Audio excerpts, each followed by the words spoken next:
on our own. Hi, everybody. Oh, Welcome back to MIRRORMOURN, the Dungeons and Dragons campaign where we're going to play D&D as opposed to other things that we could be doing, because this is a better thing to do than those other things that I have not mentioned and shall not be mentioned.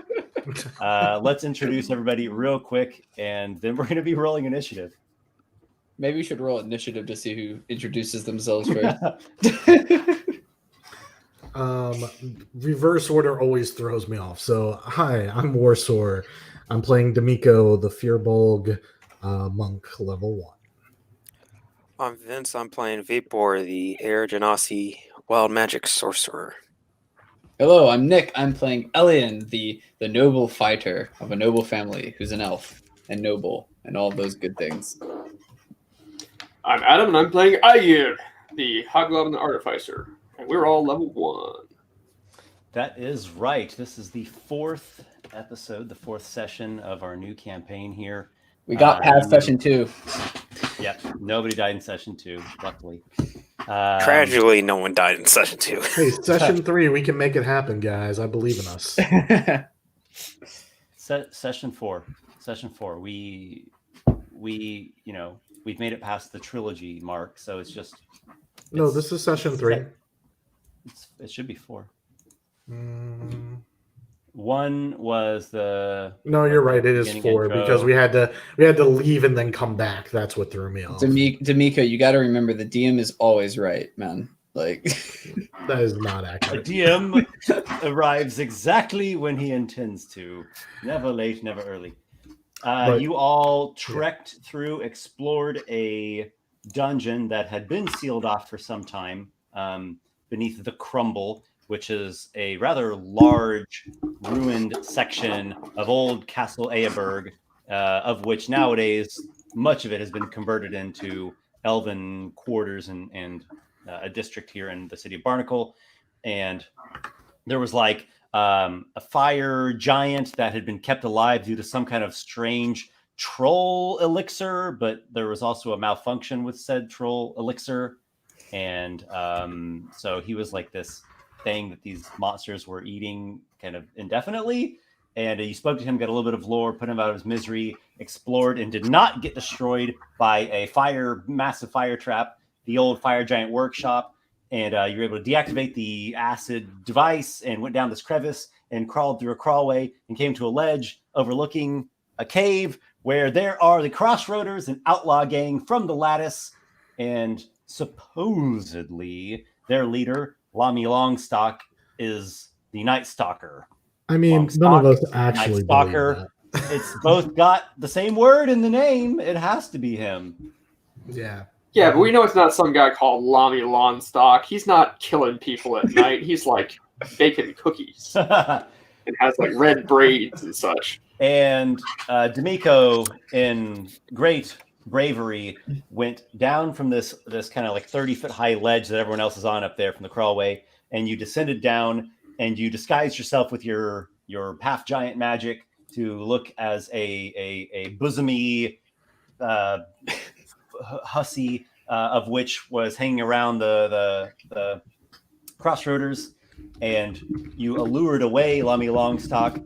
The other companions are asleep or trancing if they are elves, and you drew him just to where like your allies are up above, but he doesn't know that apparently.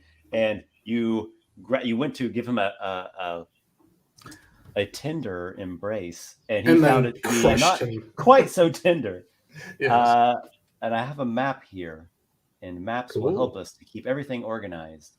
I always like a map because that way we can totally lock things in. Maps are great. Theater of the mind is also amazing. I like both, but in this case, a map will help us. So they should be 60 feet away, right? Is that how far they are?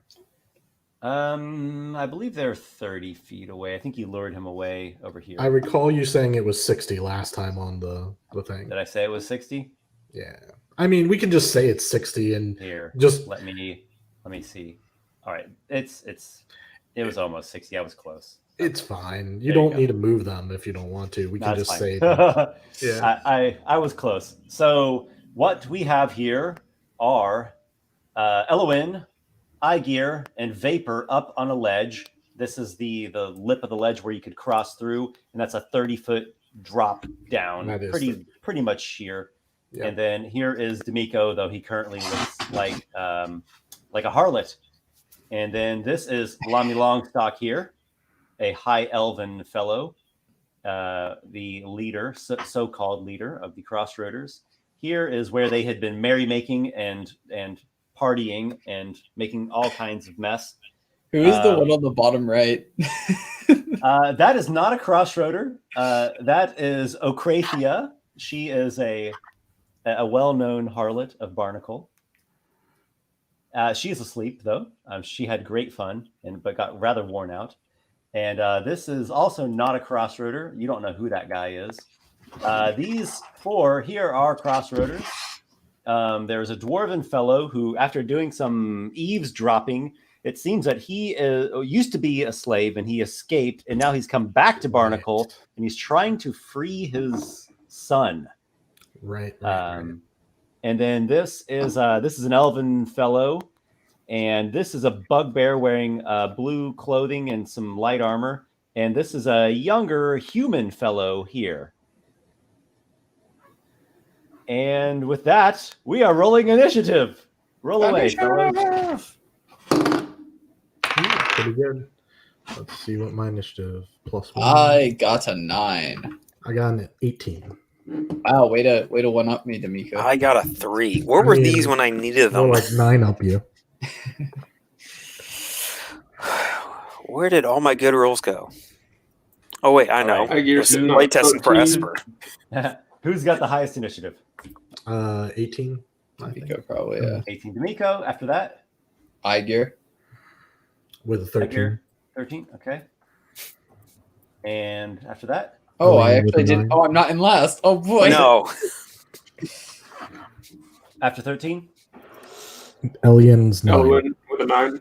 Elluin with a 9, yeah. Only Elluin, because what of is your dirty elven dexterity score? magic. What's my dexterity score? 12.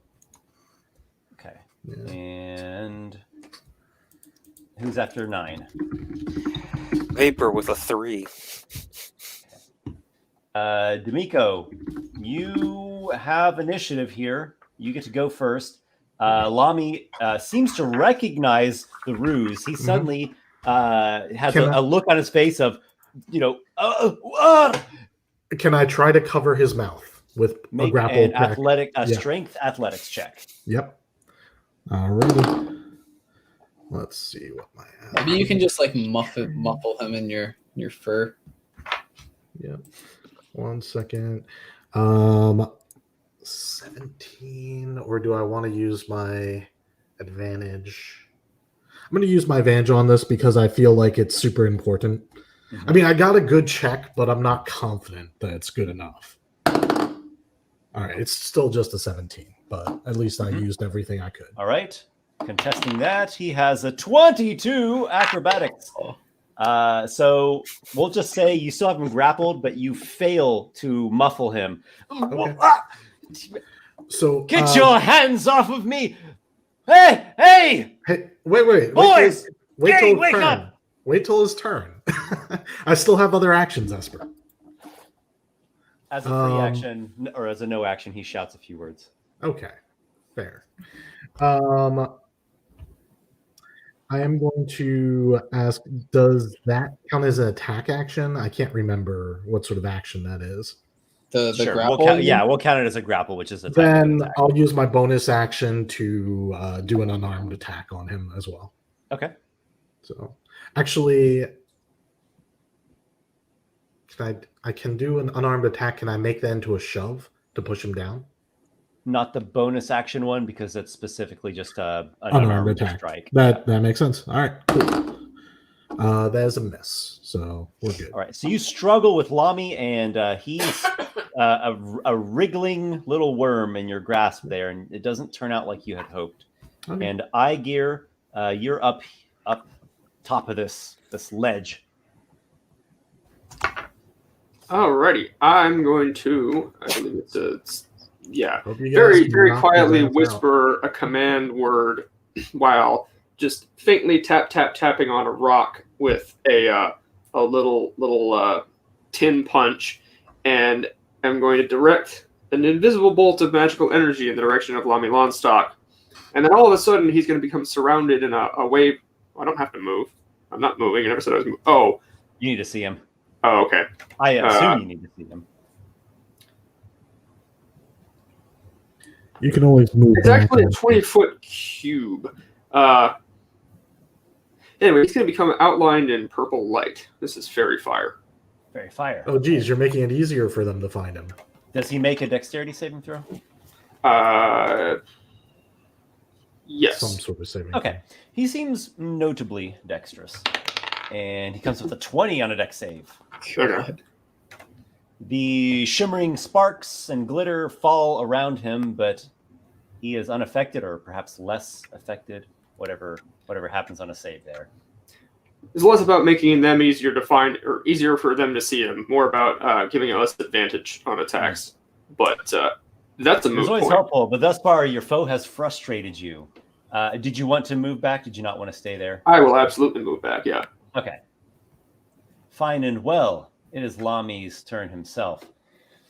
So speed is 0, and I think that's about it for grapple. I can't remember. You have a great deal of nerve coming and disturbing us while we are sleeping. And he emphasizes the word sleep. Are you Trying to by cast chance sleep. immune to magical sleep? I I know don't elves believe are, it- but you are. I don't think technically a Firbolg. Firbolg. Yeah, I'm not. They have the invisibility 14, instead. 20. There's Is your- no way you can fail this, Esper. Are your hit Like, points we're- 20 or Esper, less? we're level 1. There's no possible way to get 20 hit points, even as a Dimico barbarian. falls to the ground and begins to snore. You Right. could be wearing some sort of constitution boosting item. Even so, I don't think that you could get to 20 hit points. Gang! Gang! Rouse yourselves! Waylayers are afoot! Or above! I'm going to do like a disadvantage perception check on all these sleeping ones. The trancing elf, I guess it'd be her and him. They are trancing, so they're not actually asleep, so they are aware. Okay, so we're going to start with Bugbear in Blue, or Blue Bear as he is called. Disadvantage comes up with a 12, that hits the DC 10. So he has been roused. And then we have the dwarf, who has an 11, or actually 13, he has roused. Then we have the younger, kind of adolescent lad. He has a 3, he is still snoozing. And have I missed anyone? Who have I missed? I feel like I just missed somebody. Oh, yes, there's the other elven one, the one that I've used this hooded figure for. Okay. He is a 4, so he still is a slumbering. So the ones that are still... Oh, wait, no, he's an elf. He's trancing. Okay. So who is still asleep? It was the dwarf. Okay. So just the dwarf is still asleep. And that was that. And the younger lad, he gets up. What? Begins rubbing his eyes, squints, looking past the firelight, and sees Lami running this way. Maybe sees the last few glimmers over there in the darkness of the glitter dust that didn't do quite everything it was supposed to. Waylaid, and he begins, looking and grasping at his personal effects, and then the bugbear, he is essentially doing something very similar. What? Here? Where are they? What? There? How could that be? And then the trancing elf, he gets up. He doesn't say a lot. He seems to be a dour fellow, and he begins fidgeting with his crossbow. And the dwarf is asleep. Okay, so he hasn't woken up yet. I think I've skipped somebody. Elluin, what was your initial? Oh, there. Sorry, it just got bumped onto another line. Elluin was supposed to take a turn in there. Elluin, Okay. Go ahead and do something. Quick question. What is required to wake someone from sleeping since Dimico's asleep? An action or damage. Okay.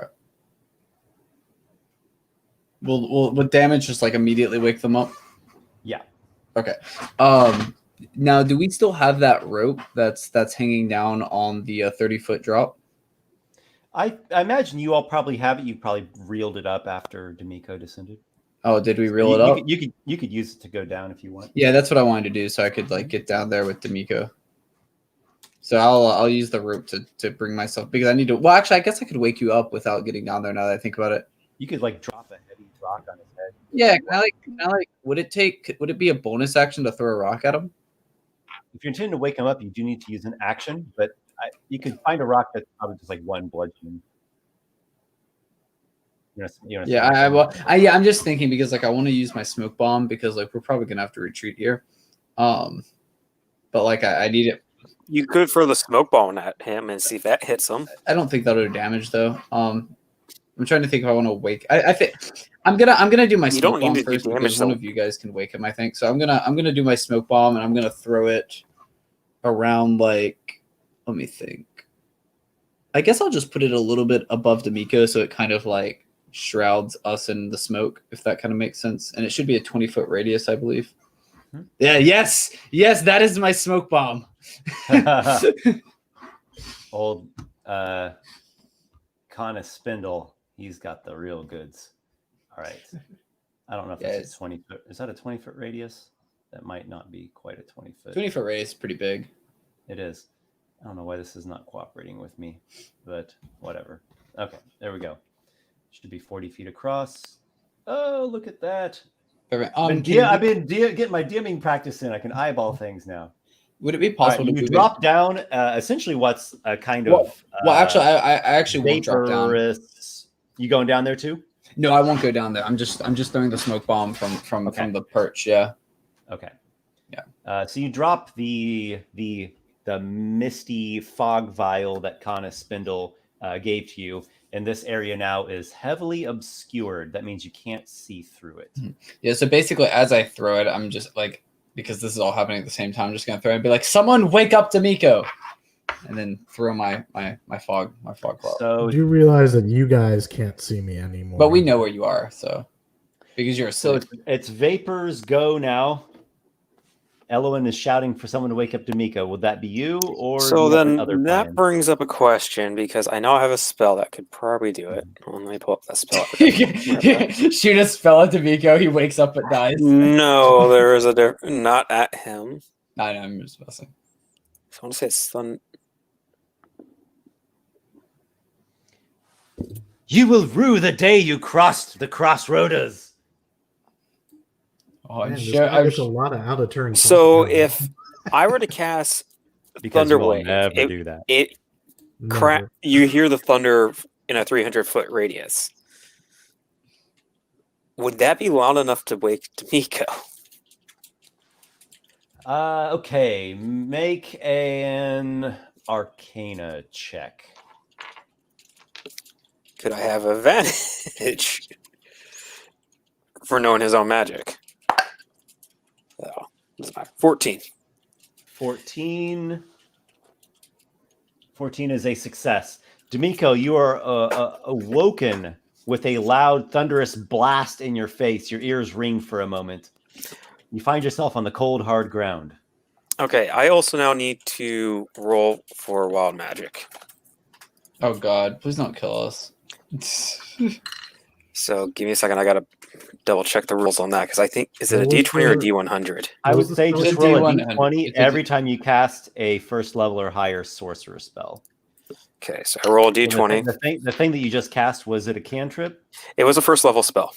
Oh, it's a first level spell. What was the spell? Thunderwave. Oh, you cast Thunderwave. Oh, Yeah. okay. Sorry, I completely missed that part. All right. Yeah, he's using the sound to wake up Dimico. Okay. Yeah, that's what I was asking. If Okay. I were... So here's what I'll say. Every time you spend a first level or higher sorcerer spell slot, roll your D20. If you get a 1, then you'll roll the D100 on the wild table. I rolled a 9. So, Oh wait, does it? I thought the wild table activated every Dimico, time. it's your action now. So you've just been blasted awake. Well, wait, so I'm not rolling off of the. Never mind. Okay. You something knocked you out there. Whatever he did, whatever Lamy did with basically, I this have a bit. blank in my memory of between when I was holding him and now I'm on the ground. There's smoke. Yeah. They're shouting at guys talking like a million miles a minute, and I'm going to stand up, and just kind of look around like disoriented and try and get my bearings. Is the rope down? Like, did you guys actually toss the rope back? Yeah, the rope is there. Yeah. Okay. You reach out, Dimico, and you feel the rope. I'm going to climb the rope. Okay, so you stand. Mhm. That takes out half your speed, and then you can start climbing up. I'll dash as well so that I can complete Yep. climbing the rope. Okay. What is your athletics bonus? You have like plus what? +4. +4. Okay, give me an athletics check. Sure. 16. Okay, that's more than enough. It's pretty easy to climb a rope. So you go up 15, and then your dash gets you another 15. So you're like coming up over the lip there with your dash. Okay. You're out of the vapors now, and we now go to Aygir. All right, A so lot of noise coming from over here, Aygir. right, Dimico's up. Important note, he never actually saw who I was because I don't believe the magic fades with concentration on Disguise Self. If it's a concentration spell, it would go concentration. away. No, I'm saying it's not concentration. Okay, then it would stay on you. Yeah. So that matters. So all he saw was a pretty woman that happened to have a lot of like fur on him. Well, he didn't see fur. He felt Oh, but I know, but he felt it. Yeah. which could be anything. Right. Could be a Dimico, bugbear. Vapor. Looks at Elluin. Not you. You would just rush in there. No, Dimico, Vapor. What do we do?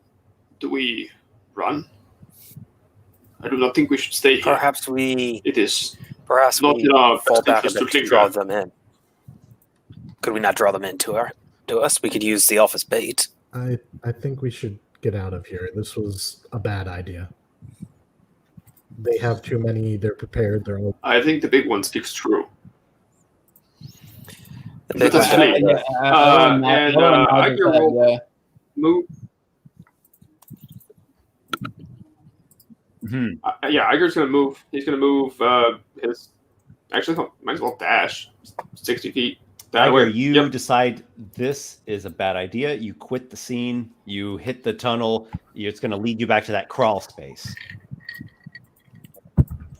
I mean, he did suggest to the rest of the group that they join him. Right.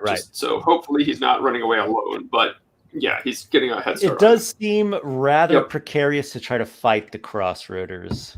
I'm getting significantly more of them than there are of us. Yeah, there's more of them. Especially when you can hit me with another sleep spell and that could take out like half the party. You're right. When we all have like 10 hit points, give or take. I think we all agree that we need to run. Yeah. So, I'm just really quickly reviewing through these NPCs, just thinking of what would they do? Would they do? I'm trying to think if there's anything they would immediately do with you all running away here. Well, they don't know that we're running. They don't know that we're running. Because all they saw us do is that they slept Dimico and then they saw a smoke bomb. Right.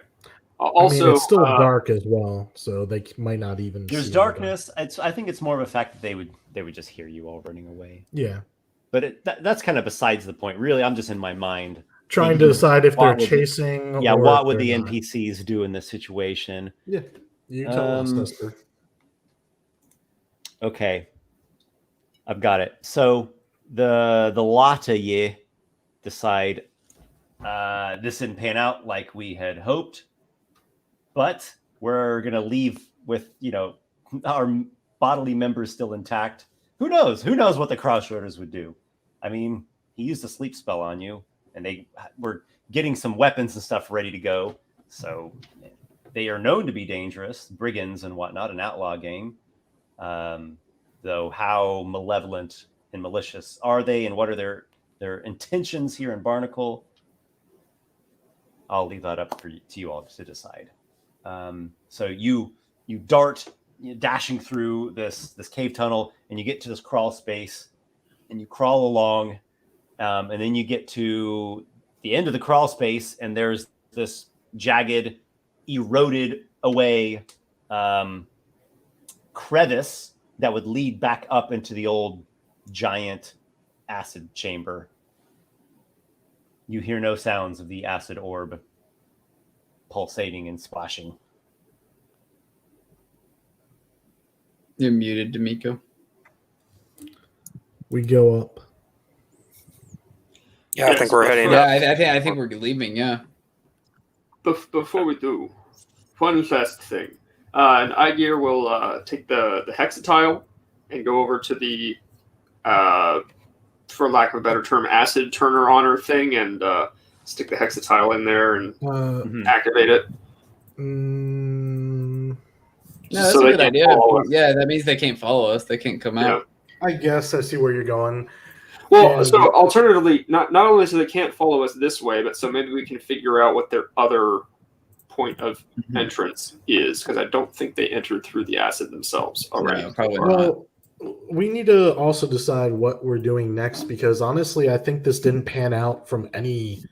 Like, it's not getting us closer to finding who the killer of Elluin's brother is. Right. So far, we only found Lamy Lawnstock doing a Keith Flint impression, trying to pretend he was the Night Stalker in front of a fire. We which, could. to me, says he's probably not the Night Stalker. What we could do is, like, we can either go back to Spindle, or we could go to the group that is actually trying to also find the Night Stalker and relay the information that we have. But so here's the thing. Do we know, do we know if Spindle is part of the Crossroads? Spindle? No, Spindle's the guy who told us to come here. No, not Spindle. Mommy Stalker. No, he's the leader of the Crossroads. He's the leader. Yeah. So all we would be able to really say is like, hey, this guy, we know this guy's underground. He's claiming he was not a lot of it wouldn't be enough really. Yeah, no, I don't think that we have anything here, but I don't think we were going to find anything. My point being is, I think this was a red herring to begin with. Yeah, no, I think so as well. Right. Yeah. We couldn't. It couldn't hurt to go back to Connor Spindle. I don't think he'll be mad at us just for saying that we don't think he's this guy. Also, we have this space down here that we can use. In theory, there's that lab and stuff like that. Right. There's just the one monster and maybe some eggs in the back, but we We can easily clear that out. Yeah, I think the plan is to just like leave here, go back to Spindle, relay the information, see what he thinks we should do next. Yeah. Though the only potential addition to that. What? I want to go off of what Dimico says. I actually kind of agree with Dimico's idea of turning this underground area into our base of sorts. But if we're going to do that, we need to actually make sure this entire area is clean. Oh yeah, I'm not against turning into a base. And we need to make sure the Crossroaders are gone. Yeah, that's a good plan, but a slightly longer term one maybe. I think. Well, if with the acid on, that at least protects us from the Crossroaders for the most part, because now we only know. Right, but I mean, we need, if it's going to be like our base, we're going to need that chamber cleared out too. And also, more importantly, that but I'm more worried about the eggs. There's no more eggs. Right. Or enough well, that's also This is. I think this is a long term plan. Yeah. Well, now that we've just to throw this out there, now that we've killed its infinite food source, these things are going to want to come out of here as well, and they might start attacking people. So maybe we should do the right thing and kill it now while it's weak, before it gets healed up, and then goes hunting elves and stuff in the city. Yeah, I agree with that. Now or soon, like maybe after visiting Spindle. Now, because if we don't do it now, I have no idea where it's going to be. I'm not. I can fight from a range. That's Vapor can fight from a range, so we have that. Yeah, We're all for the most part fully healed. It kind of sucks that we have to do it, but I think this is the right choice. If we wait, Right. it could go somewhere else. It could migrate away from the lair. Yeah, Like, exactly. The only potential alternative, though, the other problem is do we want to set up somewhere outside and like watch for the Crossroaders from somewhere hidden and see where it is that they are going in and coming out of that chamber? Would that benefit we us? know where that chamber is located. What we could do is like I know this is like the thing that you never want to do in an Indian campaign, but like there are two things that are happening right now. The only way to do both is to split up. Like we're gonna activate because here's the thing. Like if we want to watch for the Crossroaders, we either have to go all together and wait for them and watch, or we can deal with the insectoid things in here. But like it makes more sense. It makes infinitely more sense to go attack the creatures as a group. We're level 1. We are not individually powerful, at least not yet. No, I agree. I completely agree. Gang up on it to beat it easily. Yeah, I agree. Long consensus. We're doing it now. Yeah. Yes. I think we go for every room, check it, make sure there's nothing hidden and stuff. No more eggs. No more. And we also need to make sure there's no other entrances or exits to this place. Because we know of two. We know one that's from the acid. There's only one. Came through. There's one room we haven't explored yet, and that's where the creatures hold up. Yeah. So I think or was hold up at last we know of. Yeah. So let's go there right now and fight it and whatever's in there. Yep. Let's do it. Let's go. Fighting. Maybe there'll be some treasure. I have a question. If it's okay, I'll pose it now. And if it seems like there's not a quick answer, we can get back to it later. What was your end objective with the ambushing of the Crossroaders? I think we were just were you wanting to get the bounty? No, I think we were just going to take Lamy and see if he happened. We were going to question Lamy away from his friends so they couldn't, force us to submit. Okay. Yeah. And hear what he had to say about the Night Stalker, which, given that he was bragging about it like that, means he probably, unless he actually is the Night Stalker, which is unlikely, very unlikely. That he was definitely, had some reason to pretend to be the Night Stalker, and that would probably come out under some sort of any basic level of scrutiny. Yeah. I seem to recall somebody making an insight check after listening to his spiel and getting the gut feeling that he is not truly the Night Stalker. He is boasting and being ostentatious. Yeah, just being a bastard, really. Yeah, that's where we got that from, the insight check. Yep. So yeah, I think that honestly we kind of got what we came for, even though we didn't really confirm it as well as we wanted to. Because if we questioned him, we might have found more information, like why does he know the details of the crimes that he knows? Maybe he got that from someone else. But ultimately, I think we kind of ruled the Crossroaders out.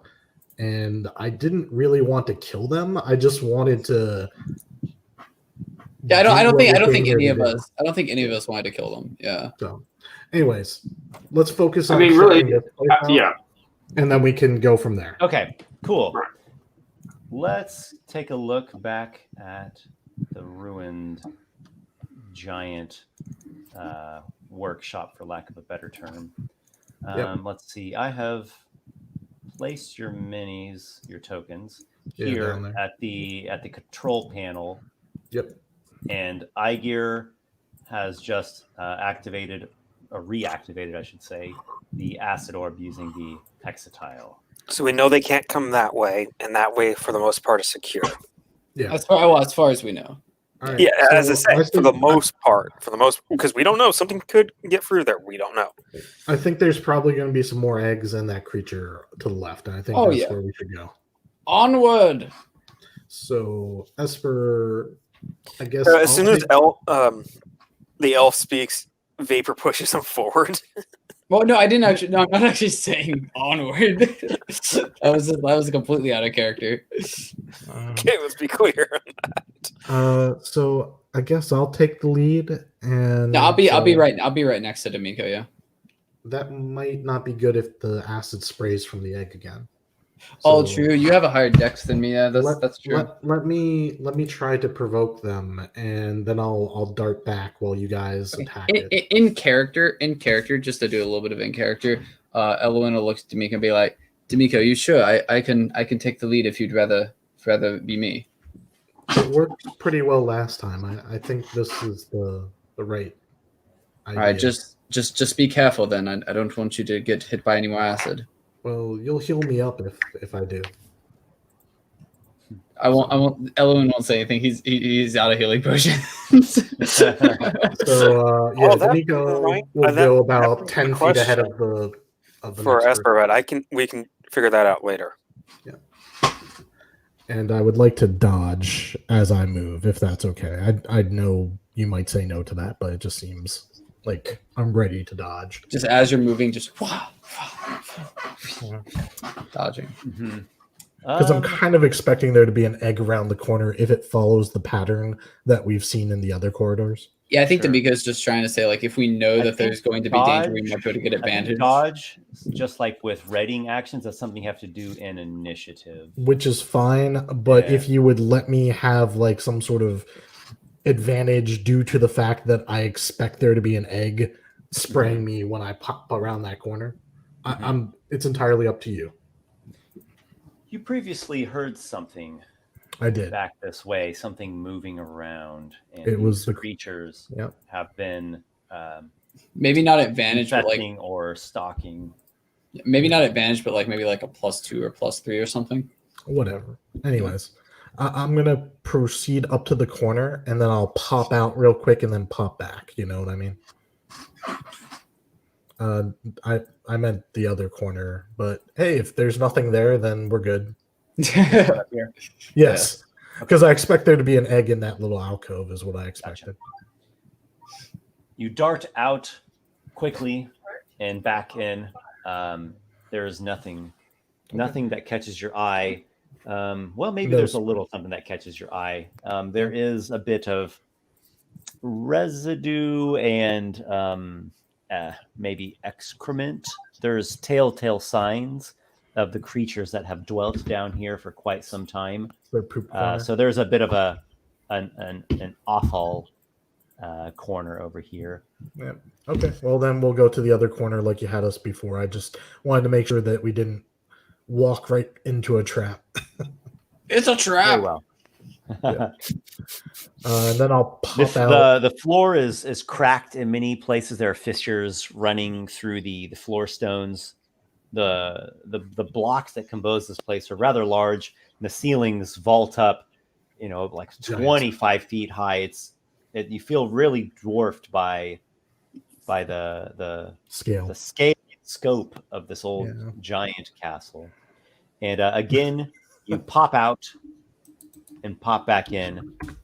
And I'm going to say make a perception check, Dimico. Sure. 19 on the die. It's going to be 6, I think, on the rest. Yep. Perception. Okay. Yep. So 25. It's an excellent roll. You do hear something back there, a licking sound and the breathing of one of the creatures. Licking its wounds, literally. Yeah. I motion everyone like silently, like I point to my ear. I like make like this, and then I point like down the way where I hear it from. I will go, or I'll like try and listen to hear what's going on too. And then I'm gonna kind of pop out and look around the corner. Yeah. Okay, so the idea here sounds like is to ambush the monster. Exactly. Yeah. Yep. It's why don't you all make stealth checks? Oh no, it's not good for me. Yeah. Oh, that is very nice. Very nice. Oh, a natural 20. 21. 16 for me. 18 for me. Good. Yep, still good. What did Aygir get though? He turned his camera off, which implies that he failed. No, more implies that he stepped away for a second. Which also implies that he failed. He stepped away because if he regretted his role, He is ashamed that he is the one that fails the stealth check for us all. I don't know. I did just post that video about stealth. I think that'd be I watched that video and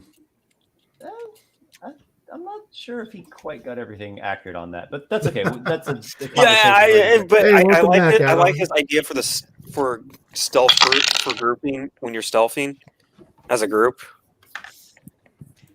If that's initiative, we just rolled. Aygir has a 13. It seems like he slightly misunderstood some things, and he was overcomplicating some that doesn't need to be complicated. Oh no, I agree. There was some, and we're getting an example of it just right now. What have you rolled for stealth, Aygir? Stealth. That was sorry. Kind of thought that was initiative. For stealth, that is actually also 13. Yeah, it just be your dex. Yeah, so you've all succeeded on your stealth check. So each of you do as you will, and then we'll roll initiative. Dimico, you see four eggs and one of the adult creatures. Let me size this down slightly. There are 4 of the eggs here. Whoops, sorry about that. Okay, there are 4 of the eggs, and then one of the adult creatures, and the adult creature is doing something, tending to the eggs. It's nuzzling it, licking it. It's doing something, tending to its eggs here. It is unaware that you all are there, and as long as you keep some cover, you should be able to get your ambush on it. If you go running out, they have some blind sight. Okay. I motion everyone quietly to join me, and I point like...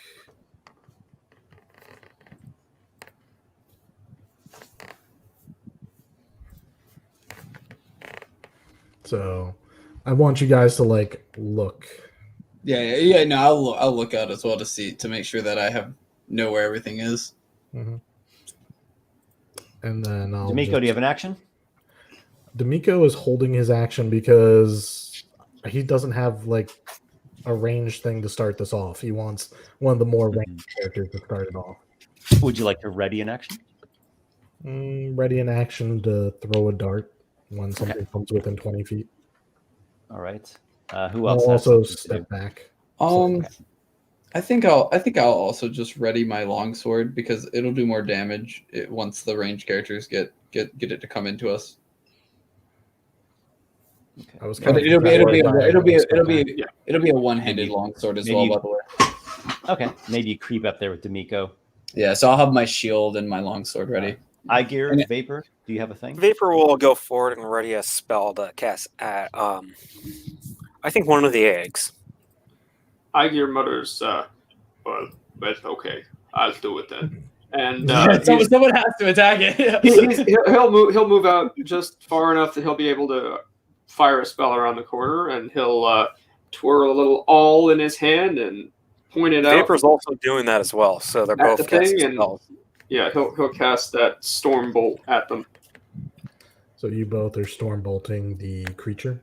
Mm-hmm. Yep. Oh no, Vapor's going for one of the eggs because he knows it has range. All right, so Aygir, go ahead and make your attack first. All right. Let's just roll actually in the tower. Okay. That is... I have to remember this. It's been a couple of while. That is a 19 to hit. Oh, you have struck the creature with the bolt of shocking power. For a mighty 2 damage. You give it a bit of a zap, followed by Vapors. That is... Yeah, basically this thing has to come and fight us and we kill it, or it stays there and we kill it, so it's a win-win. That's an unnatural 20. You have struck the egg.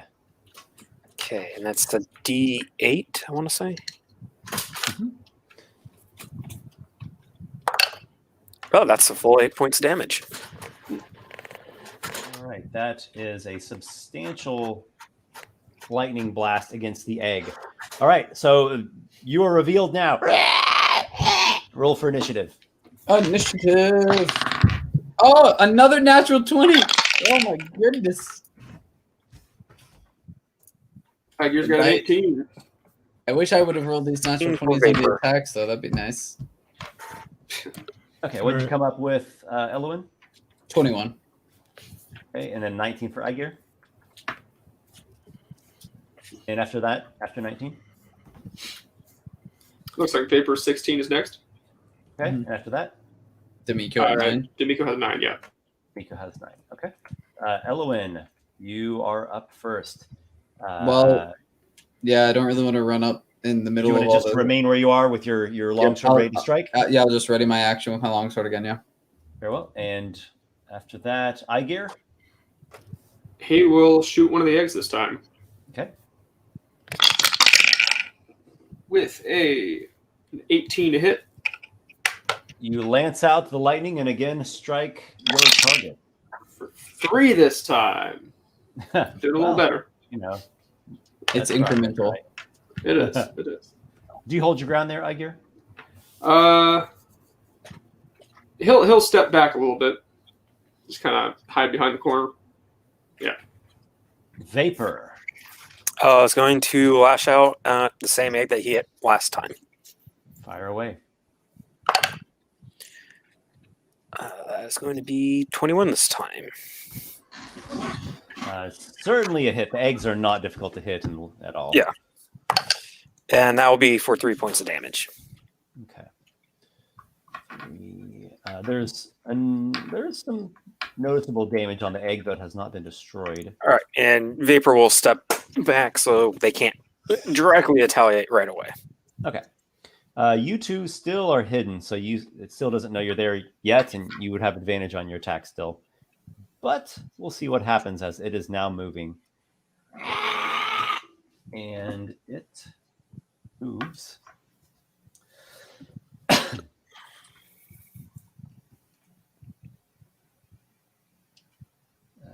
Stalking about, comes to here.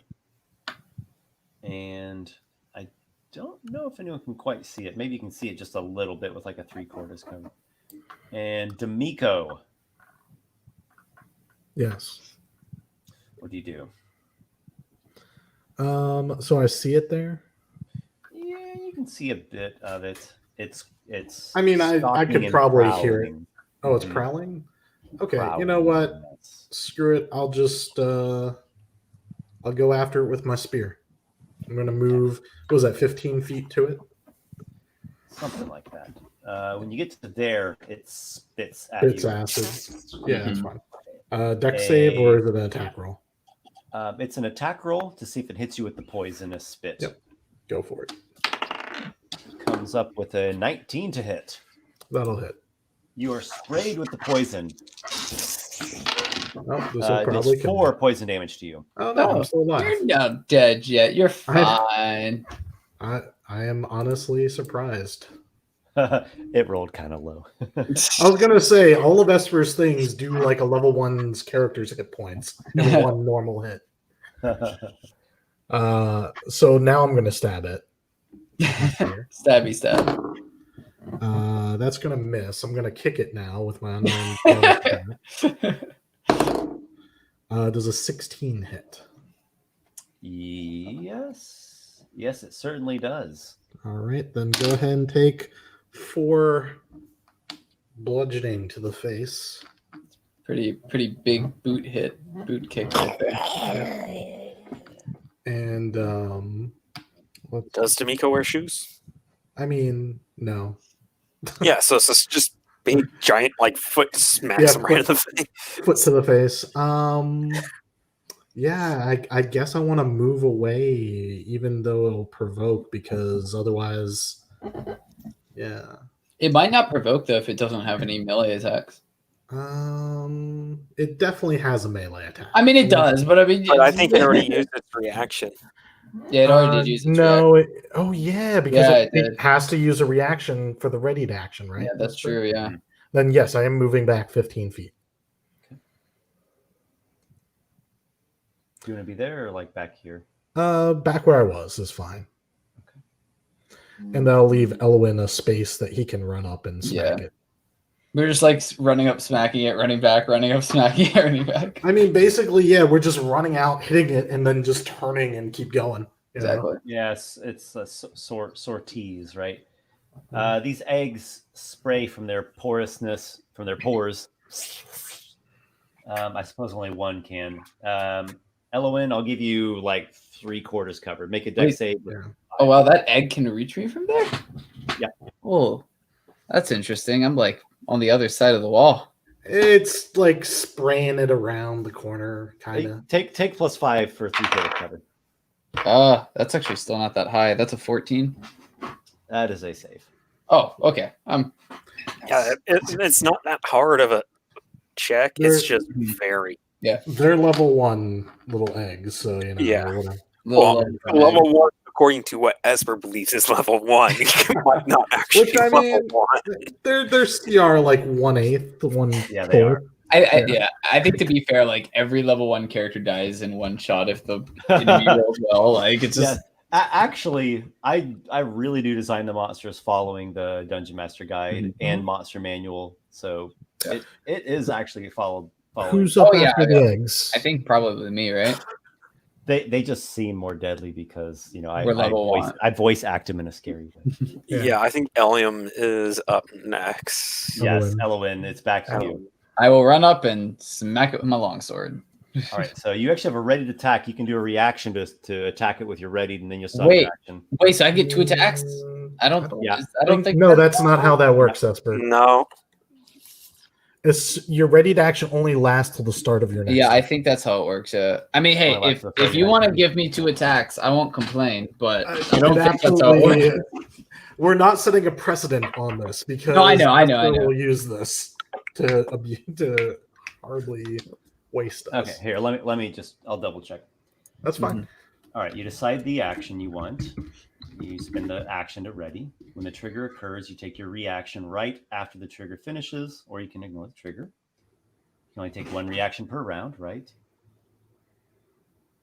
When you're ready a spell, you cast it as normal, but hold its energy. To be ready, the spell has a cast time of 1 action, and holding onto the spell's magic requires concentration.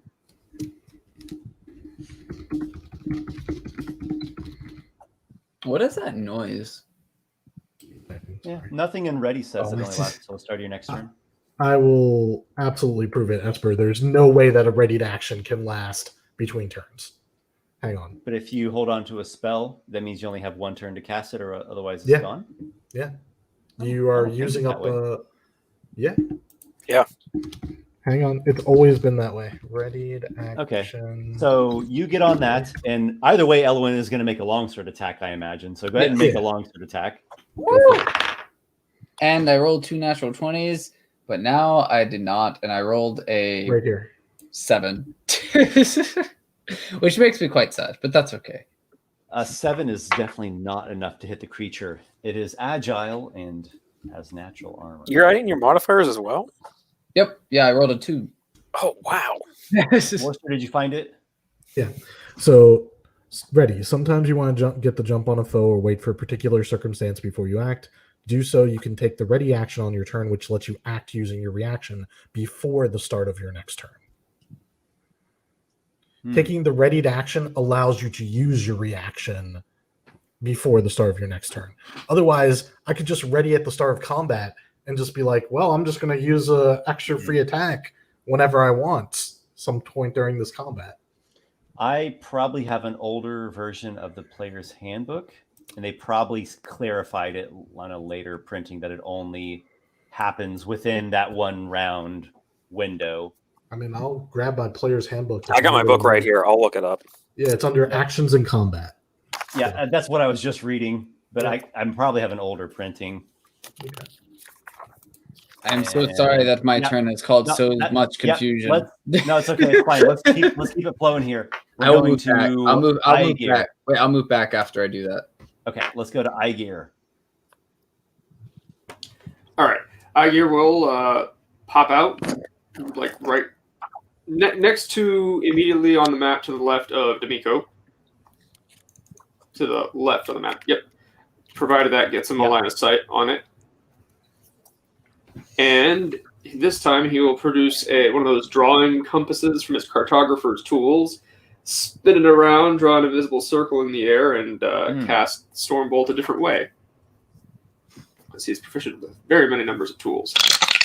And to hit is not going to be wonderful. 14 is not enough. The creature evades the Stormbolt. It was a good try, though. All right, that's unfortunate. He will jump back next to Vapor there, and it is actually Vapor's turn. Yep. None of us are able to hit this thing apparently, except for Dimico with his foot. It's your turn, Vapor. Well, the Stormbolt. Okay, so it's pretty much happening. just as Dimico posted in the player's handbook. Yeah, I was looking at an older version of the PHP. They clarified it later. Yeah, so it looks like you have the reaction until the start of your next turn. All right, So Dimico is going to step out and cast his spell at the creature.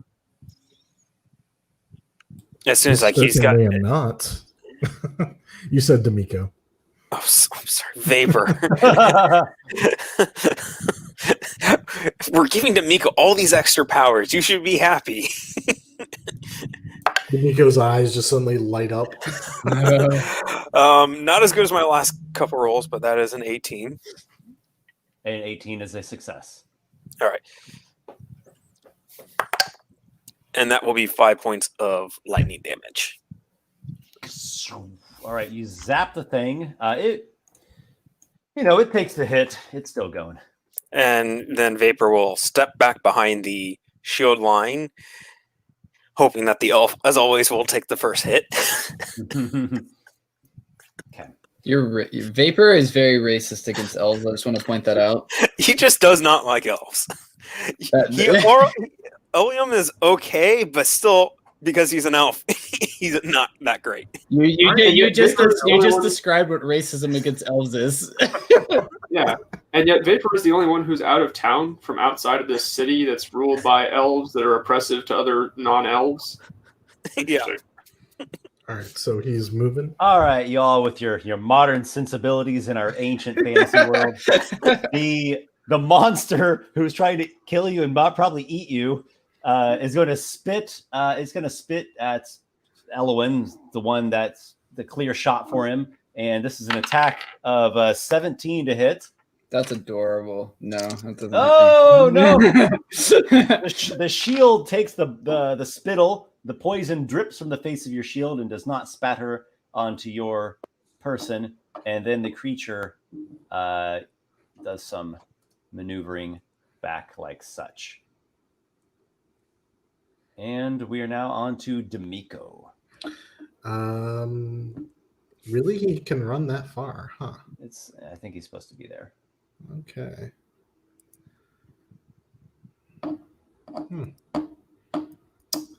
Well, I've got 4 hit points. I'm going to... How far would it be to the egg? Just in movement, just out of curiosity. Maybe 25? 25 will get you in melee range.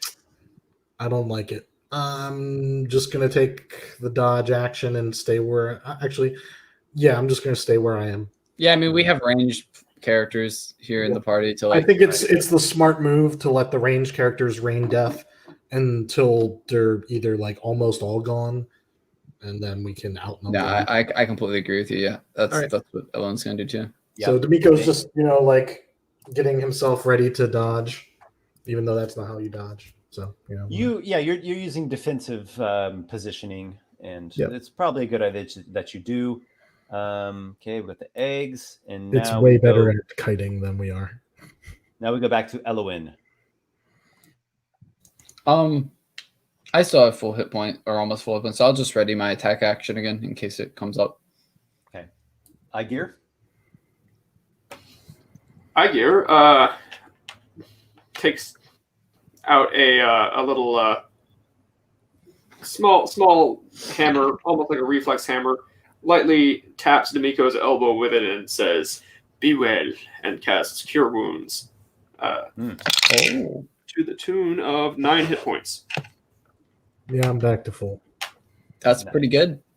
I mean, Even if I was at 0, that would put me back to full. Yeah. What's your max hit points again, Dimico? 8. Oh boy. Monks don't get shit for hit points. Yeah, they have. Yeah. You have monks are based hopefully on high dex and high wisdom. That's how you stay alive, is with like being untouched on your AC. Yeah, monks All are. right, so that's Aygir. After him is Vapor. Yes. So, Vapor knows how far these eggs shoot, right? 30 feet seems to be the range of their poison. Okay, spray. so he's going to kind of hook around, so he can stay 30 feet out of range of the, and fires at the closest egg. Yep. Okay, go for it.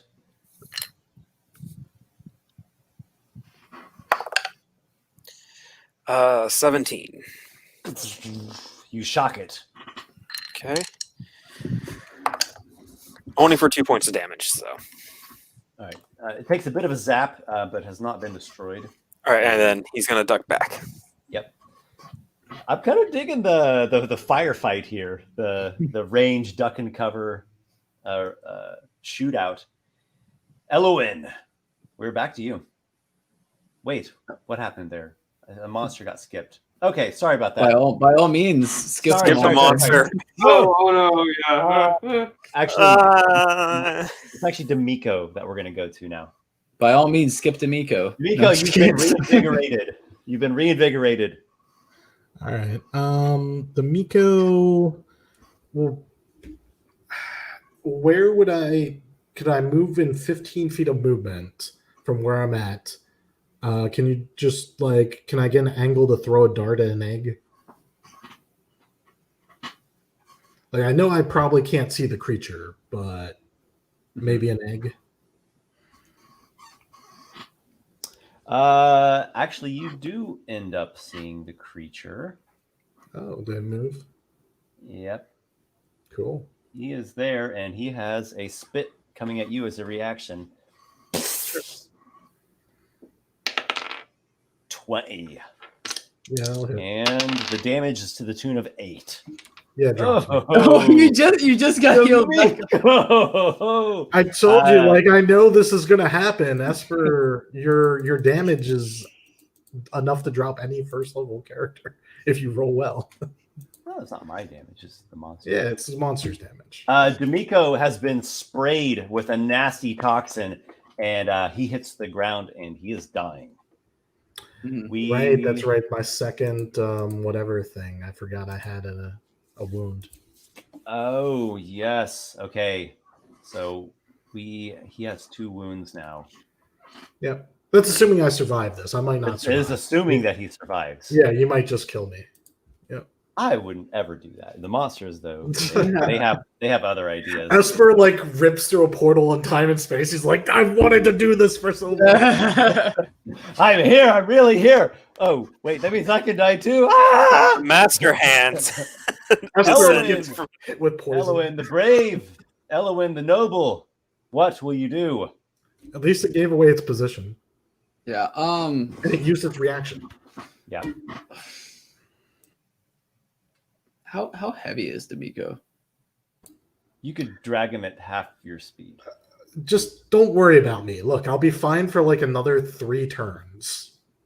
Probably. Yeah, At least What would Elluin do? Yeah. Role play this. Oh, man. I know. I know what Elluin's gonna do. He's would it take an action to drag? So if you're dashing, you're using your action. Otherwise, no. It's just you're going at half speed while you're dragging him. Okay, so let me think. So I'm 15 feet away. So that would be 10 feet. So that would be 20. Oh, it would take 30 feet. Okay, I think I can drag him for then that get him all the way back then because I have a movement of 30. Okay. So that would be 10 and then 20 to drag him back. Yep. You go to there, and this egg releases its poison. Make a dexterity saving throw. Why wouldn't the egg have released at me, Esper? It wouldn't know that I would have gone down. That's a good point. It's ready to action. In that case, it released it at Dimico. Dimico, you're unconscious. You automatically fail your dexterity saving throw. It has to hit me. It's a dex saving. It's a dex save, so yeah, you get you fail once. So right. there is a fail on a death save. Yep. Okay, Right. this is Elluin. fine actually. This is better, like actually, for what my plan is. So I'll drag him back to cover, yeah. And then I will like role play it a little bit and sort of like I'll like run out there, like drag him back and like pull him back, and I'll bend down and I'll I guess like I know I wouldn't have to do this, but like drop my longsword and like pull my hand out, and I will healing hands to heal him 1 hit point because it's only for 1 because it's a trait. So I'm gonna put my hands on to Dimico and be like, "Come on, Dimico, don't die yet," and then do my healing hands on you. Dimico, once again, you have been brought back from the brink of destruction.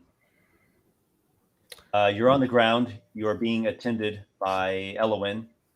There are a couple nasty discolored patches where you've been hit by these toxins, and you feel pretty woozy.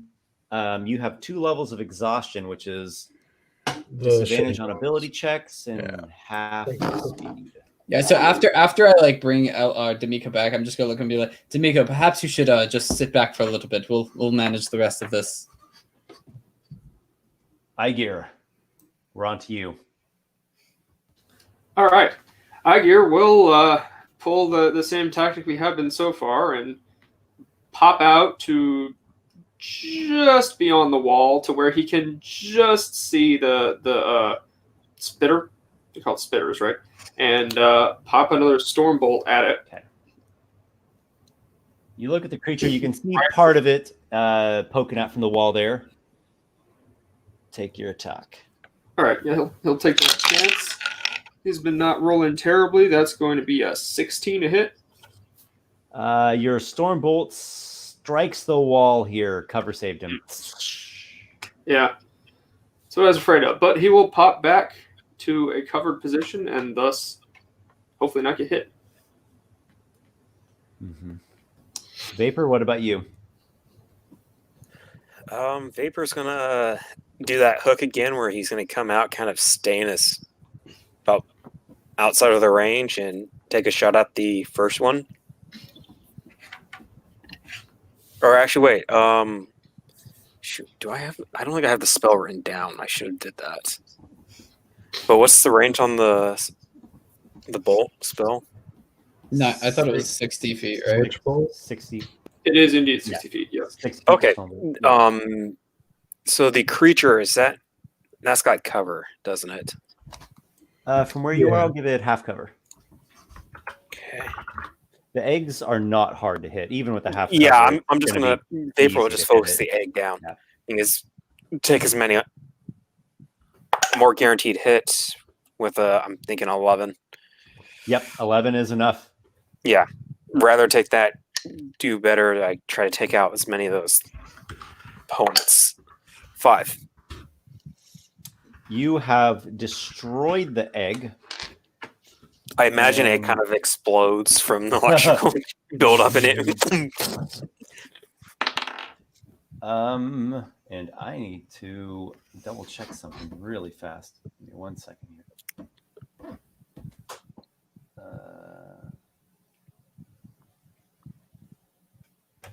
Fizzes, cracks, then explodes. Okay, yep.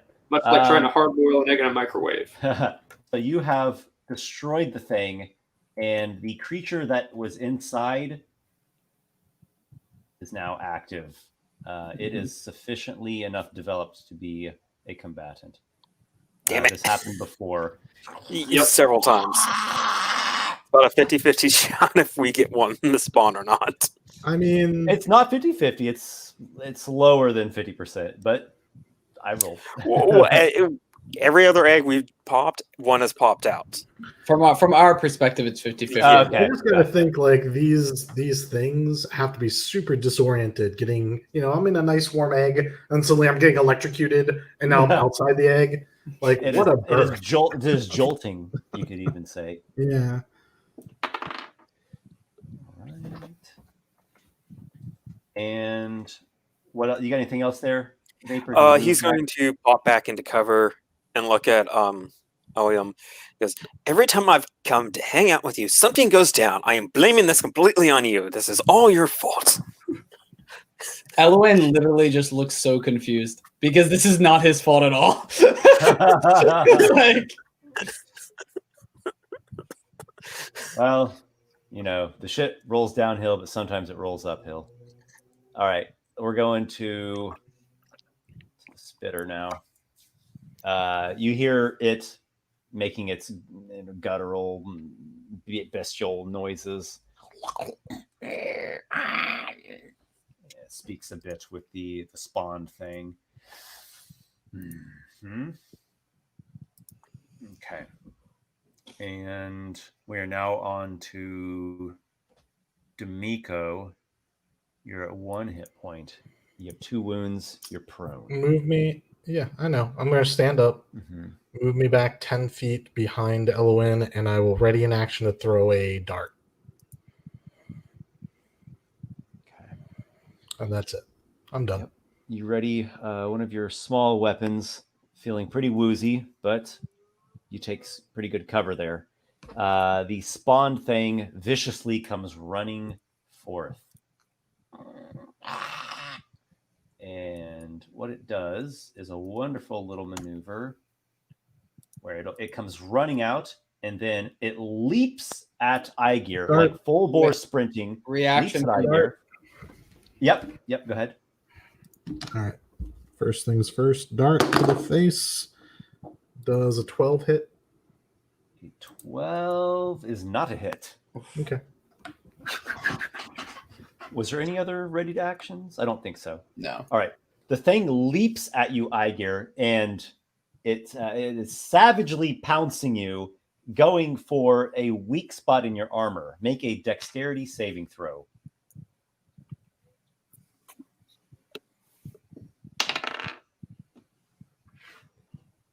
You're muted. I am, yeah. I was just looking at my character sheet. That is a 19. Okay. The creature kind of like pounces at you and like snaps, but it doesn't reach any of your fleshy bits, and that ends the creature's turn. And we move to the eggs and then to Elluin. Oh, it's my turn? Yeah. Okay. I usually would try and get advantage on this, but I don't want to go out to where I could get hit by that thing. So I'm just going to attack it with non-advantage with my long sword. All right. My sword. Side by side with your ally. You Also, we're doing flanking as a +2 in this, right? Yeah. Yep. Alright. It went from an 18 to a 4, so I only have a 9. Yeah. Quite a miss. It evades you nimbly. And Aygir. Aygir draws his own long sword, his Hobgoblin cavalry saber, and takes a swing at it for a 15 to hit. You have struck the creature. All right. Ooh, I need a D10. I haven't rolled one of those yet all session. For 8 damage.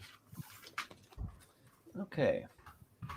8 damage. Seems a pretty substantial hit against the pale spawn thing here.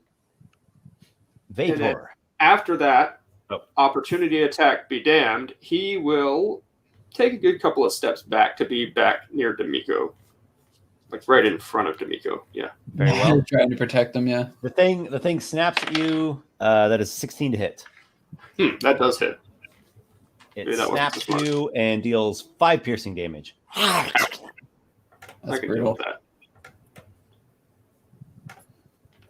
Okay, Okay. Vapor now. All right, so I don't need to worry about that. Vapor is going to take a couple steps back so he's not with disadvantage when he's making his magic attack on this thing. Like over to the left? Yeah. That's perfect right there. And is going to cast his spell of Storm Bolt at this little bugger for 15. You have hit it. For 2 points of damage. Again, a little bit of a zap, but yeah. At least you're hitting it. I've missed all my attacks. Be gone, you little whatever you are. All right, you hold your ground there. Yeah, he's gonna hold. There at this point, there isn't a reason to go further back. Okay. The spitter comes to there, the adult, and it attacks Elluin. Well, at least I'm doing my job as a tank. They're all attacking me. That is 24. Yeah, that definitely hits. You suffer 9 poison damage. I'm at 2 HP. And it prowls back that way.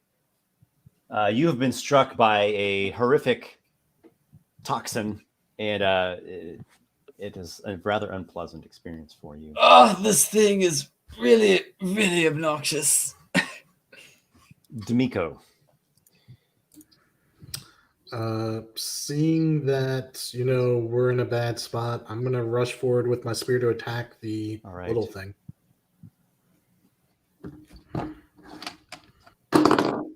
Does a 17 You have hit. Take 4 damage. Still alive. Yeah, you jab it for 4. I kick it. It does an 18. Yeah, I guess an 18. Yeah, biggest 17 hit, yeah. 3 more damage. I'm rolling shit for the damage. At least you're hitting it. Yeah.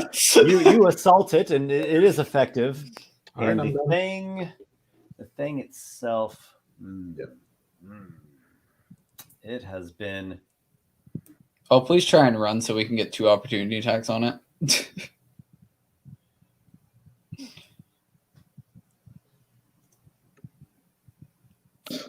Okay. The creature is using disengage. It is wounded, and it is going back this way.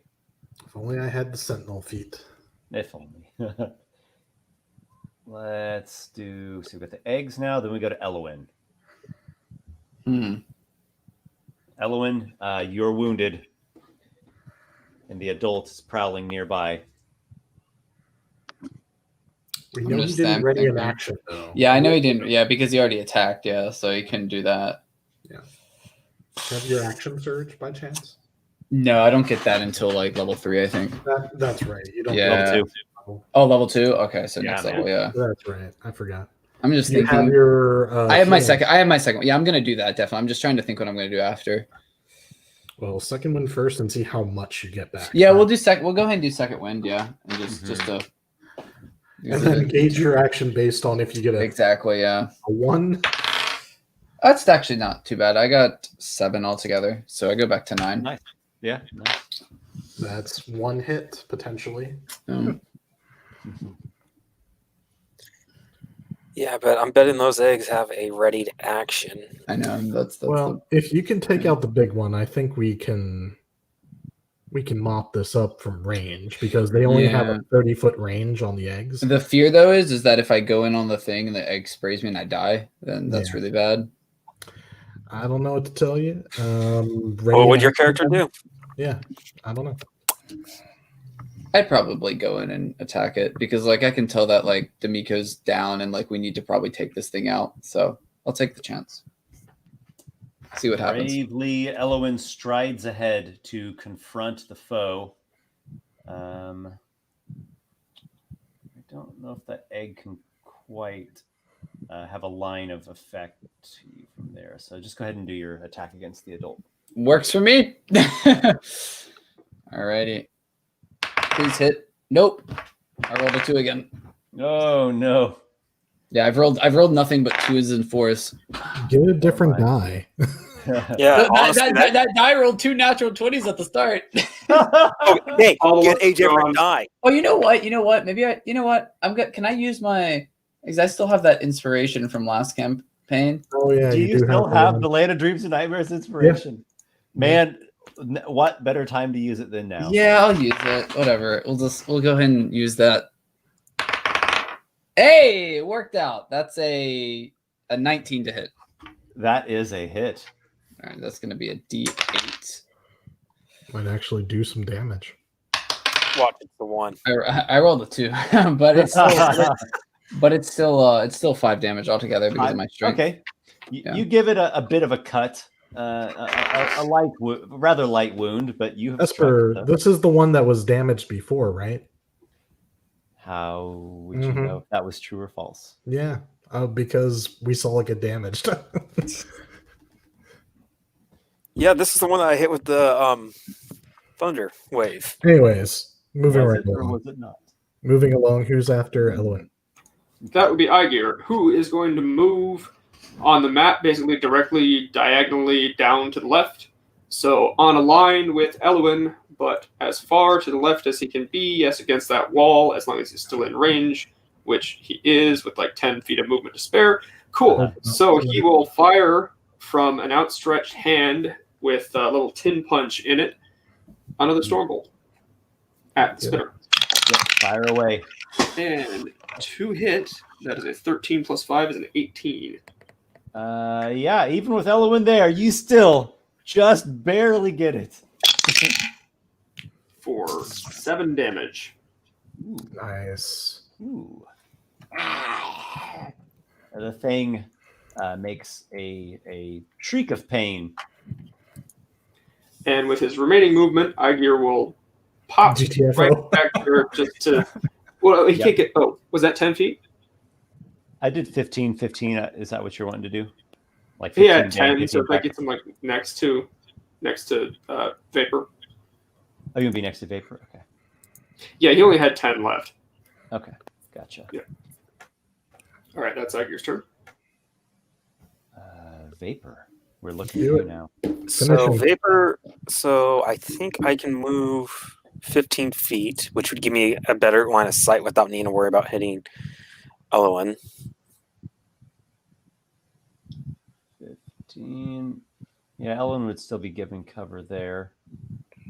There's no way to get around Elluin's cover. He's Okay. Right Then I'm not going to worry. Have to be like probably like here. Well, let's just do 15, just to give it as minimal cover from Elluin as possible. It'll just be half cover whether you're there or here. down It doesn't or- really yeah. matter. Let's still do.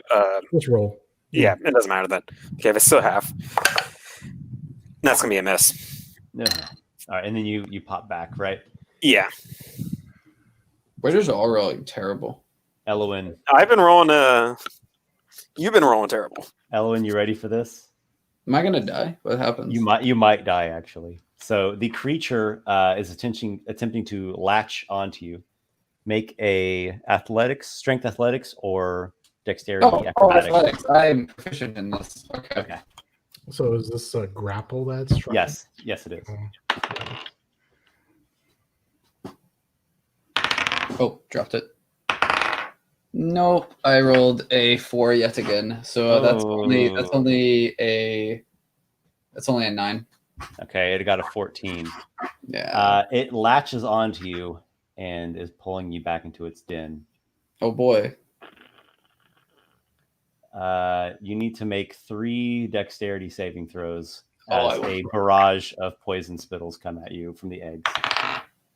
8, 3, 15. Well, 15 is a success. Yeah, I rolled a 2 and a 7. Hanork! All right. So you are hit by the rank, stinking, odorous poison for a total of 10 poison damage. That's exactly enough, yeah, because I was at 9. Oh, and Elluin is down. Right. This is getting real, guys. I mean, it was already pretty real. Yeah, and I don't know if we can get to him. I certainly can't. I have half movement speed. Yeah. Dimico, it is your turn. I move out and I throw a dart. I move me 15 feet towards it. Yep. 10 feet down and then 5 feet there. over. And 5 feet over. 5 feet over. Yep. And I throw a dart at it because that's all I can do. Actually, let me throw my spear. What the hell? Yeah. You can throw this I've got 1 hit point. I'm going to go down next turn. Let me at least try and do more It was the damage. hit point given to you by Elluin. Yeah. Oh, I've been totally rolling less damage for my spear than I should have because I could 2 hit. Never mind. It's fine. I was messing up my damage. Yep. Been Just doing remember, great. throwing a spear is a So I think it's a strength attack to throw. I know it. it's got it all here in the Okay. D&D book. Okay. That's a nat 20. Hey, there we go. Okay. That's something. All right. I just grabbed a die and I rolled it. And I was like, wait, that's a nat 20. Holy shit. Nice. All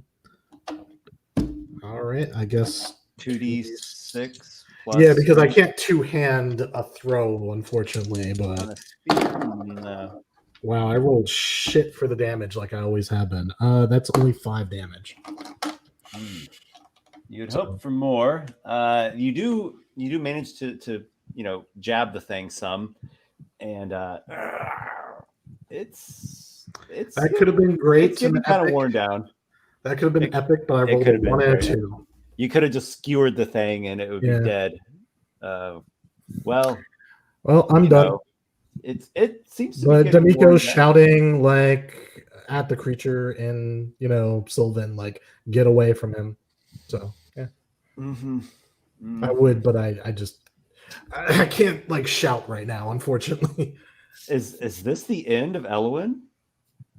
Probably. I mean, I think this is the end of Elluin.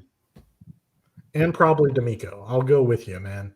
Oh my gosh. We'll die together. So, okay, the monster.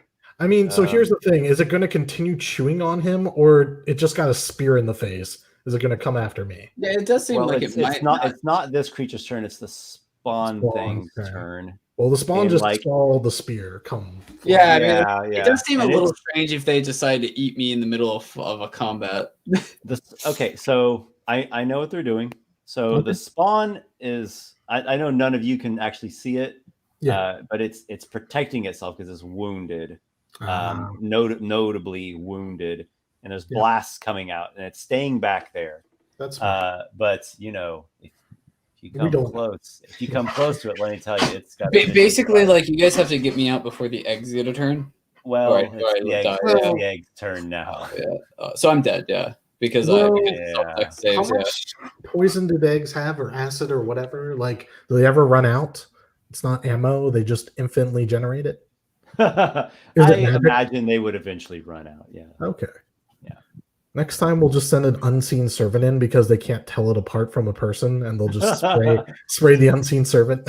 That's Exactly. man, that's a creative solution. Yeah. Elluin, or rather, it's really Dimico's perspective that we see this in. Elluin gets covered over in slime and noxious goo, and that is the end. I hate this campaign. No. I mean, you'll have a chance for your next. But see, here's the thing that we really need to consider: his mother begged him not. Yeah, to go. exactly. Yeah, like I guess It's like okay. You'll like, never know what happened to him. You'll have since left forever. since like kind of all this stuff is happening at the same time, like I imagine like as Elluin is being pulled away, he probably like looks at Dimico as he's trying to help him. It's like tell my mother I love her or something like that. Ugh. And also that I'm sorry. So Ugh. yeah. Ugh. Damn.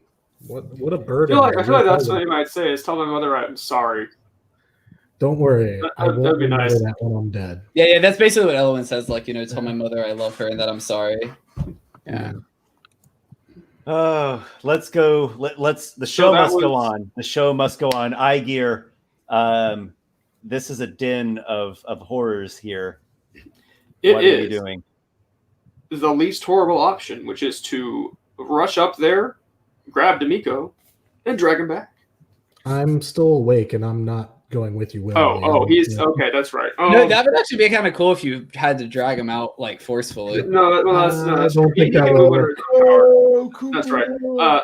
Sorry, he's going to say, Dimico, get out of there. We're all leaving now. And he's going to pop in there, fire a storm bolt at the spitter, and then pop back out. Okay. So like the bare minimum of movement to get in and get within range. Okay. And then Yeah. the storm bolt, which is a 13 plus 5, 18, exact same thing I rolled last time, I think.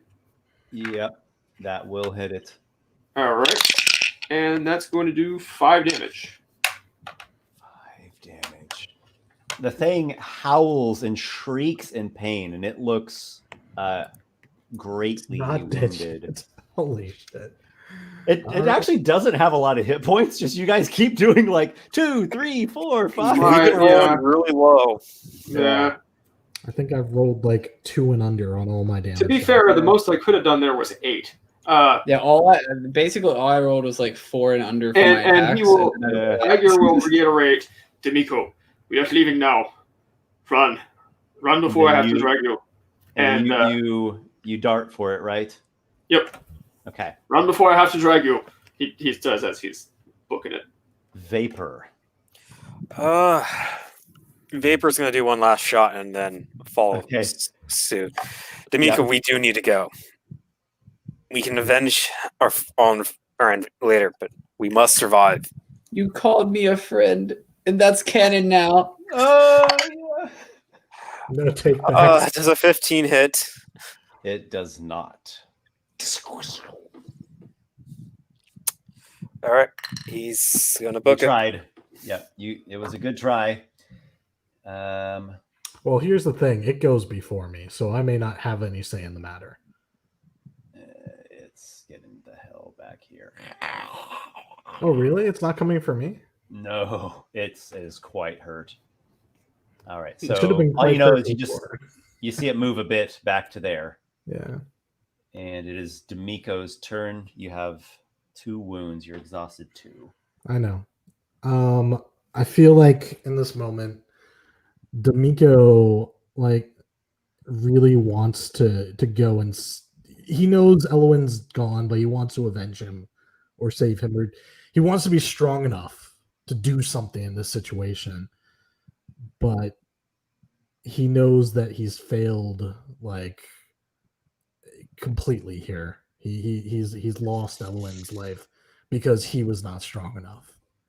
And so with that, just briefest moment, going through his mind, he turns and he runs out as fast as he can, which is 30 feet with double dashing. Yeah. That's what Elluin would have wanted you to do if it makes you feel better. He would have wanted you to live and survive.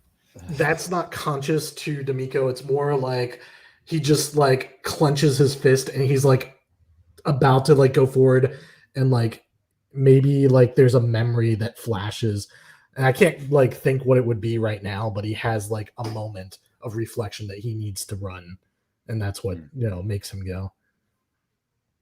Everything goes quiet, the whole world goes silent for him.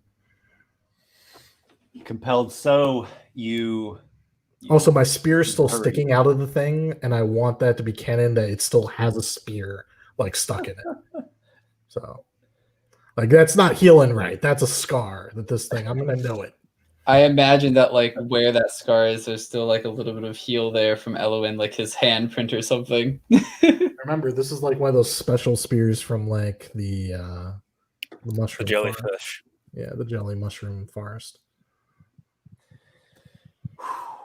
We're now on to Aygir.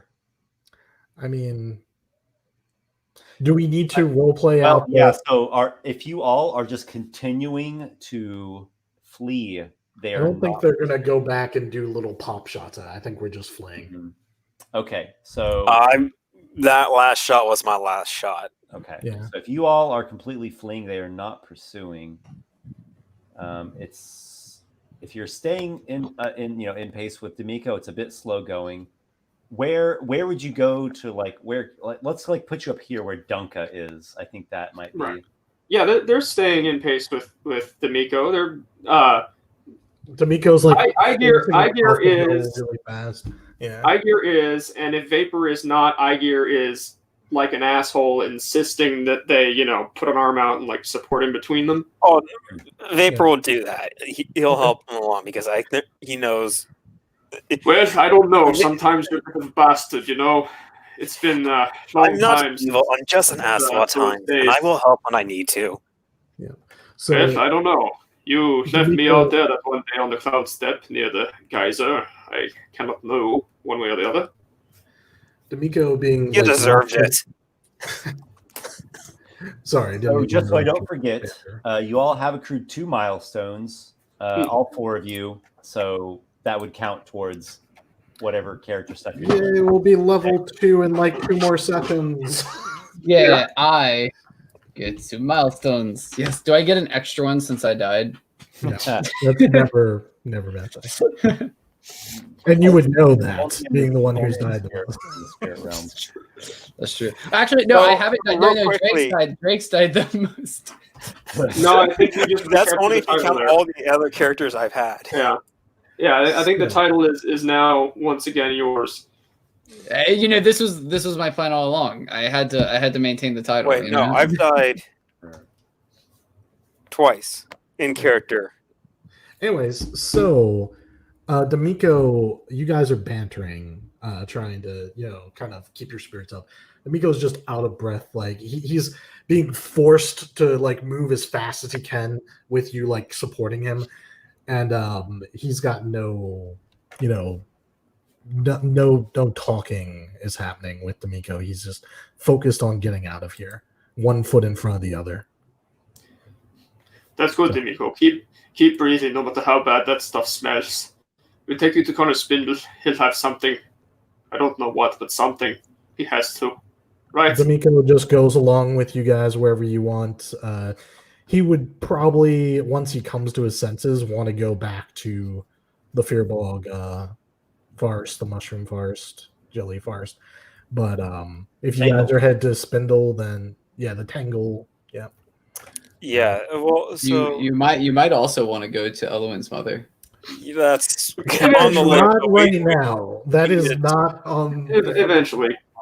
Yeah, it's on the list, but it's not up here. I'm not going to come in there with one It's hit point. not She'll, there, it's she'll way stab down. me and I'll die. Yeah, for- no, she'll blame us the for broken tower first, then the Tangle, then The after other a night's problem, sleep at least. So let's fast. there's forward another to- problem. I don't know if Elluin's mom knows everyone but Vapor. So So can Vapor's we gonna find out know when who's this gonna have to go and tell her. Esper, or does something happen on the way?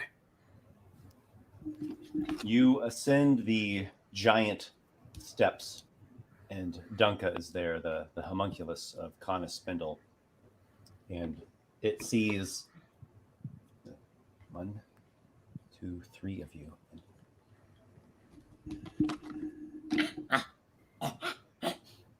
We're going back to your master, little one.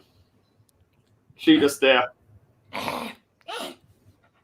And it scampers along, and it looks worried that one of you is no longer there, and Dimico is reeking of this foul odor. Oh, Vapor's going to start casting Prestidigitation to start cleaning up Dimico and get rid of the smell. That might be a very helpful thing, because It's going to Yeah. try and talk. Especially so that way we're not drawing more attention to us out on the stuff street. can get can catch wind of you. So Dunka scampers ahead of you and keeps looking back, and you're slowed because you're helping Dimico along, and Dunka's trying to go quickly, but that's not quite working out so well. And then he goes and he like maybe grabs hold of Dimico's leg to like try to help him along even more, and it really just kind of like makes things worse. And then he stops that, and I need to roll something. The TPK roll. That possibility is in there. I can't lie. Yep. So you remember it's that long, wide corridor, and it Yeah. eventually gets to where there is a break in the wall that you came through, and you see down the corridor. It is 120 feet away. The first of the adult creatures. So wait a second. I don't understand, Esper. Is the first of the creatures you're saying the one that we killed, the one that ran away? I don't understand.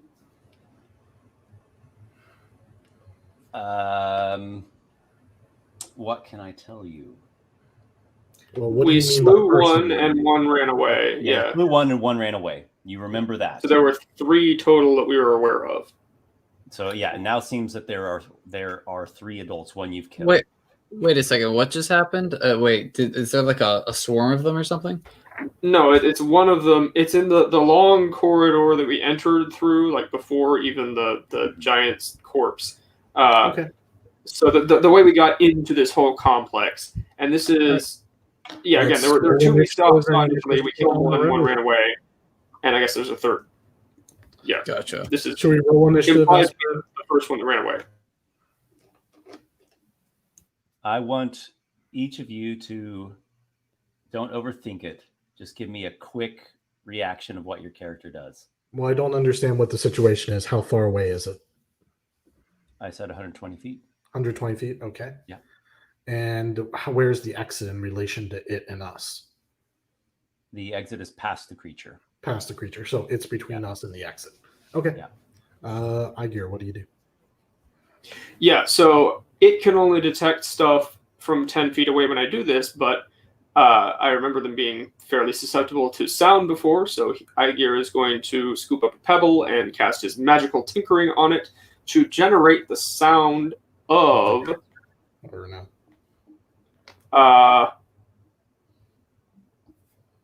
The sound of an egg, of a ballast egg existing peacefully, like the normal pulsating sound it would make. Mm-hmm. Not an alarming one like one bursting, but just like the normal sound of a healthy egg. And is going to throw that pebble as close as he can to the thing, knowing that 10 feet is the range of the sound. All right. You imbue the pebble with the sound of an egg. They don't make much of a sound, but I think I get what you're going for. Yeah, and he probably would have heard it enough to replicate it. You toss it down there as far as you can. You're trying to get it as close to the creature as possible. Is that right? Yep. Okay. Give me do an athletics check.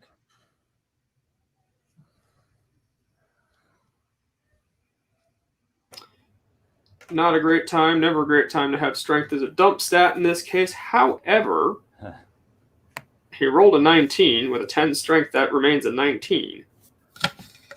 Okay. Dice have not been terrible to me so far this session. All right. So your pebble lands where you wanted it to land. And the creature, the intention is to draw its attention, right? Yep. Okay. So its attention is getting drawn, but I still want to give Vapor his action and Dimico as well, whatever it is that you would want to do. Dimico. That's too far to cast a spell at, so Vapor will just ready a spell. That's all he Dimico can starts do. limping forward. I'm gonna move a full 30 feet.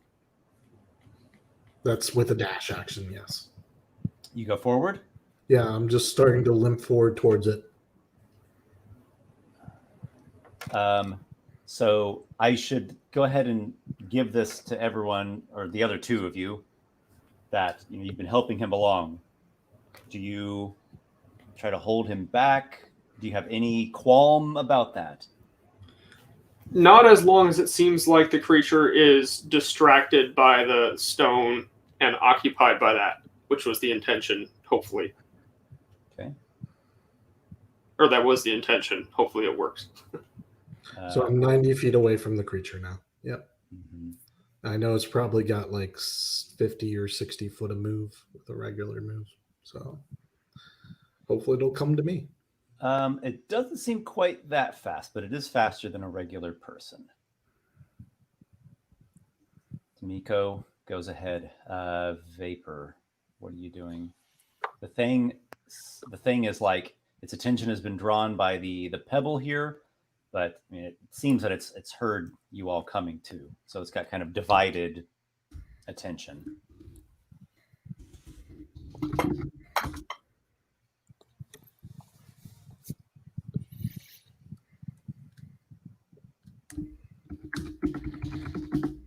Vapor?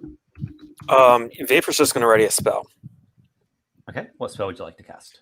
he's gonna ready Stormbolt because he can't do anything else at this point, and he'll move up with Dimico. Okay. You move to there, and little ripples of lightning crackle along your fingers. And then little Dunka, he really looks very, very concerned and nervous at this moment. And he starts flying, and he's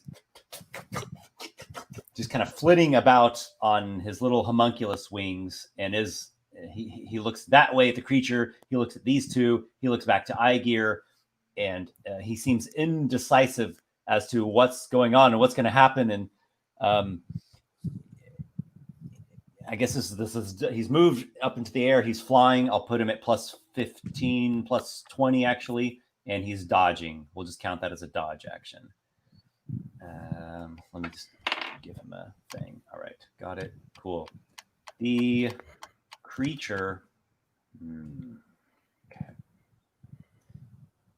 Why don't we?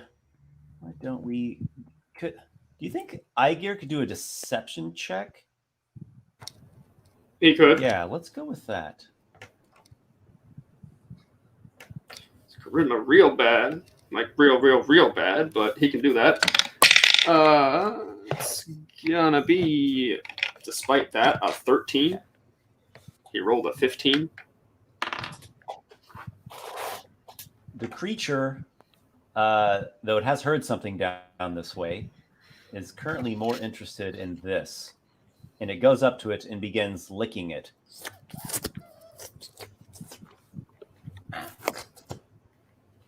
Let's go back to you all. Go ahead and take another turn worth of stuff. All right, Aygir is going to walk up to meet them, and because he doesn't have enough actions to do it and then throw it, is going to just imbue another pebble with another illusion. In particular, this one will actually be a smell. It'll be. Would that make the first pebble stop? No, he has up to 3 of them, and it's the oldest one that disappears when he does it on a new thing. So the things that have been disappearing so far are like the previous ones he did this on. The freshest is that sound. Then there's this one, and he can do another one after it before the sound disappears. Sure. Got it.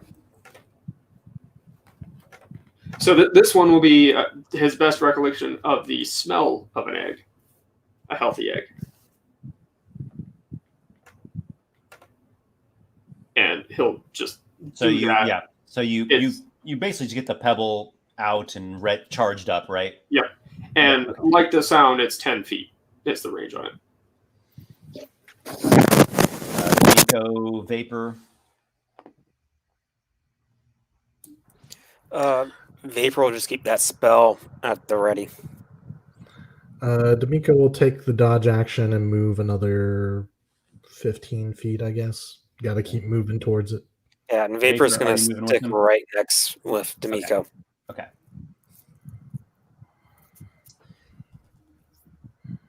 At this point, Dunka flits about in the air nervously, staying back a bit.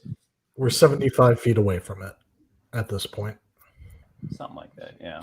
Well, we were 120 feet, Yeah, so it makes sense. Yeah. And just to let you know, there's where you'd come in at Got it. here. Cool. And you actually hadn't gone down this way. Dunka seemed to indicate this was the way where all the action was. Cool. We're certainly not going down that way now. Okay, so the creature has finished with its licking and seems to lose interest in what just turned out to be a stone that it licked. And now it turns its head in your direction. And it seems to be preparing itself for incoming threats. Yep. Okay. Back to you all.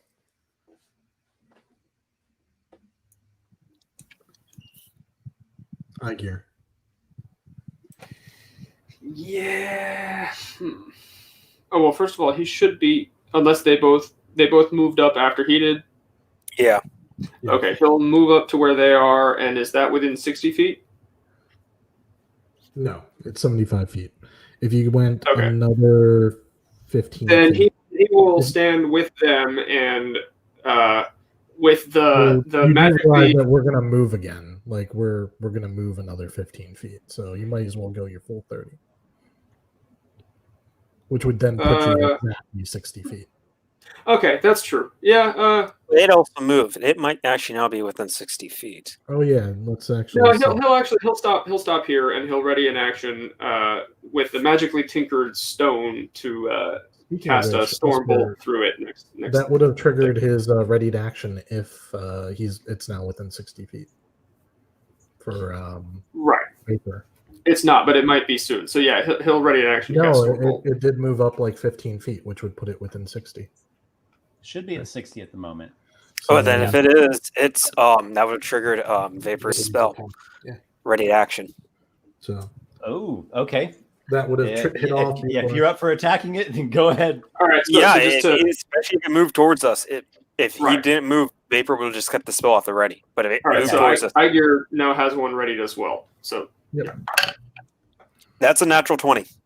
Go ahead and 2d8 it. Come on, man.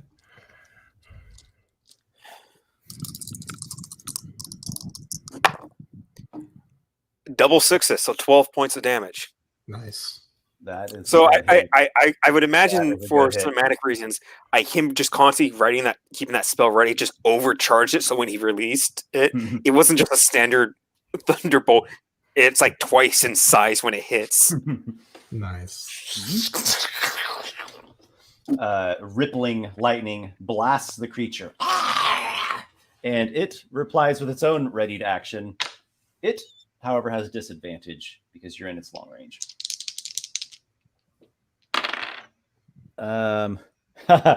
So you might be interested in hearing what I've rolled on the D20s. One is a natural 20. The other is a natural 5. Nice. The spit does not reach you, Vapor. And right. I'm not clear on what Aygir did. Can you say that again? Did he read? Right. I out of character didn't quite know the distances of stuff, but he walked up and he readied an action to cast Stormbolt, which, in the interest of not metagaming yet, he readied that action. No, this would have happened before you did that. This happened on its turn. Then all right. Unfortunately, retcon, but instead of readying an action, he will just cast Stormbolt. He'll chuck that stone and turn it into the bolt of lightning. I mean, that's the only thing that makes sense. Yeah. Exactly. That is not a 20, though that is going to end up being a 17 to hit. That is a hit. All right. That'll do 6. 6. All right. You hit it with your crackling bolt of lightning.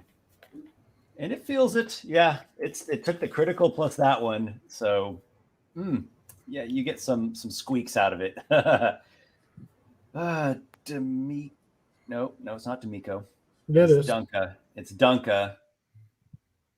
Oh, okay. Gotcha. Oh, sure. Sorry. Have you not done anything yet? I thought you I have not done anything yet. Okay. So go ahead. I think I will. Dimico, stay here. Let us deal with it. Take a dodge action. Yep. I'll take a dodge action. And honestly, I got to keep moving forward 15 feet. And dodging it, at least, I will have, I'll draw its attention to me, so you guys keep shooting it.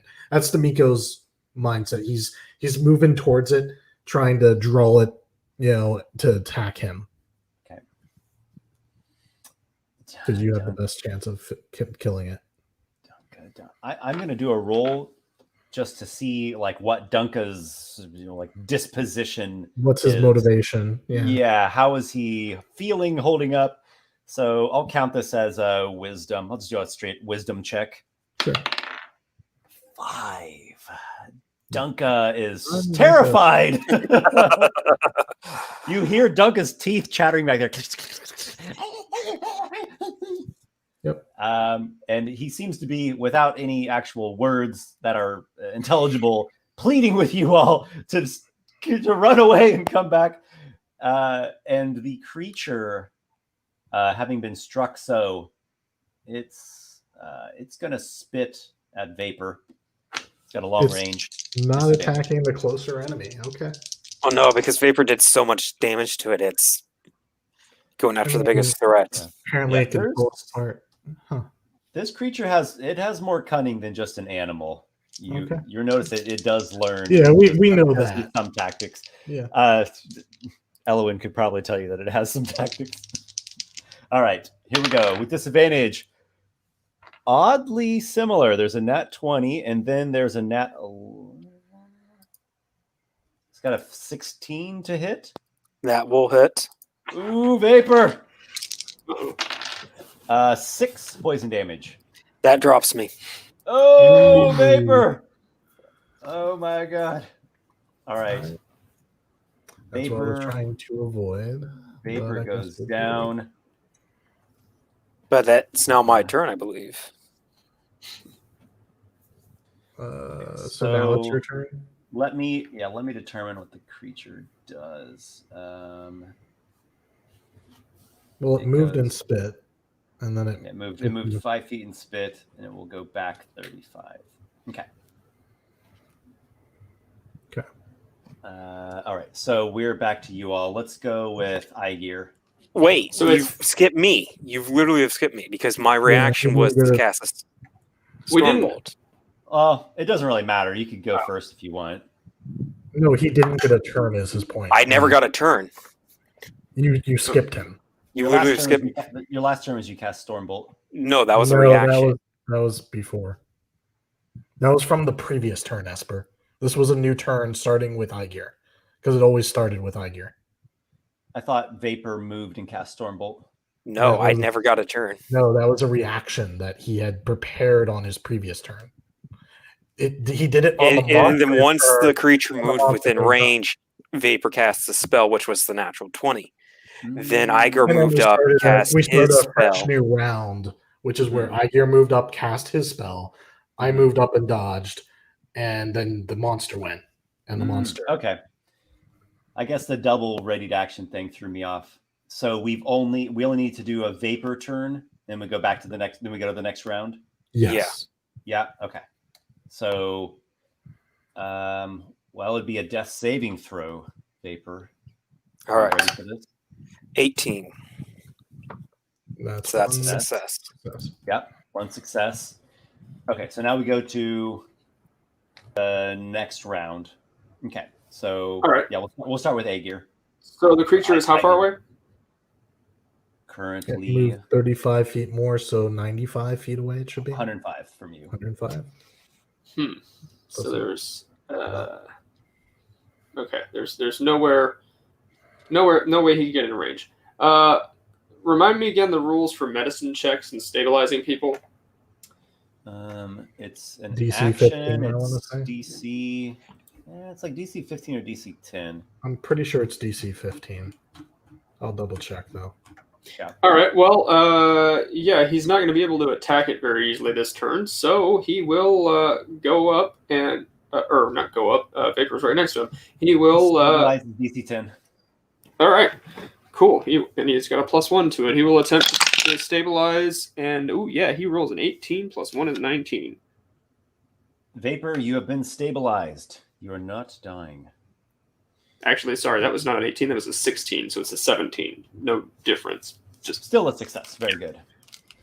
All right. Well, that's good. Vapor's not at risk of would be bleeding out, but toxifying out. I mean, I don't know how good it is. We still have to get out.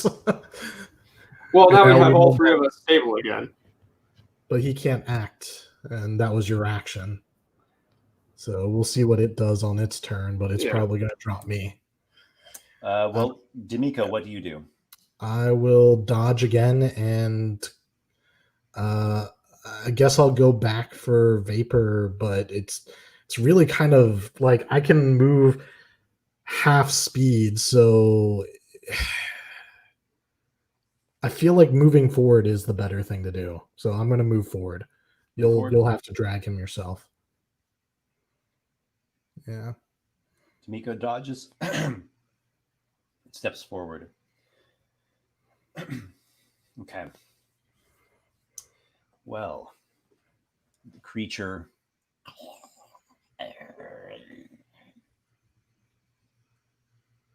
takes a listen, tilts its head. How far do we got? 65. Okay. Goes up a bit. It will shoot spit at you. You're in its long range. It's disadvantage anyways. I'm dodging, so you know. It really has disadvantage. Yeah. Yep. How does it hit me? Does an 18 hit? Yeah, Esper, it hits. I have 1 hit point. You don't need to roll. Okay. I go to 0. It could do so much damage that it outright kills you. Oh, that's right. How much damage does it do? It's 7 though. Okay, that does not outright kill me. A little higher, you could have done it. Dimico once again falls, and you are at 3 wounds now. You're in a really bad way. Oh, I know that I'm not getting up from this one. I welcome Dimico into the afterlife. Yep. All right. Creature seems want of staying out of the range of lightning blasts. Aygir. 2 of your comrades are down. Dunka is teeth chattering and squawking and chirping.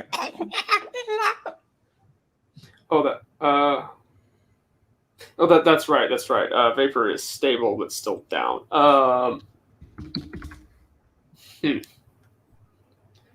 really see what the way out of this is. You know, the only way out is past that.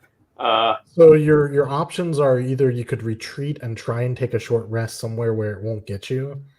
Right. Or you could probably get into the laboratory. They probably wouldn't go near it because of the fire runes.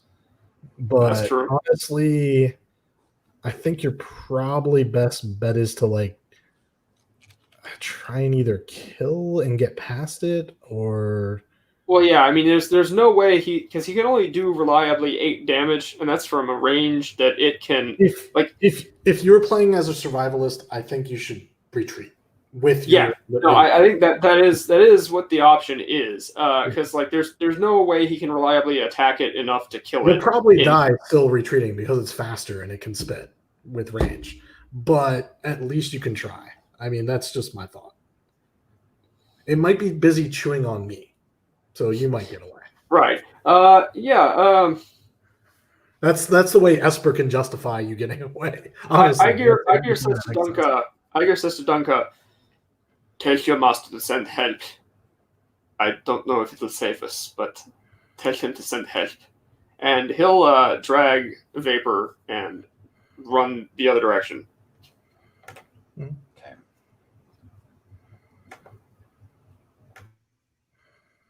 You get like 30 feet, maybe. Yeah. If it's half speed, that's what a dash would do. Yeah. Yep. Okay.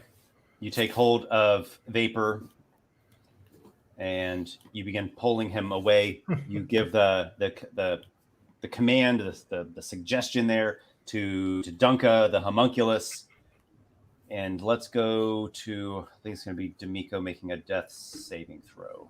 Sure. Yeah. See this nat 20? Nope, just a 3. That's right.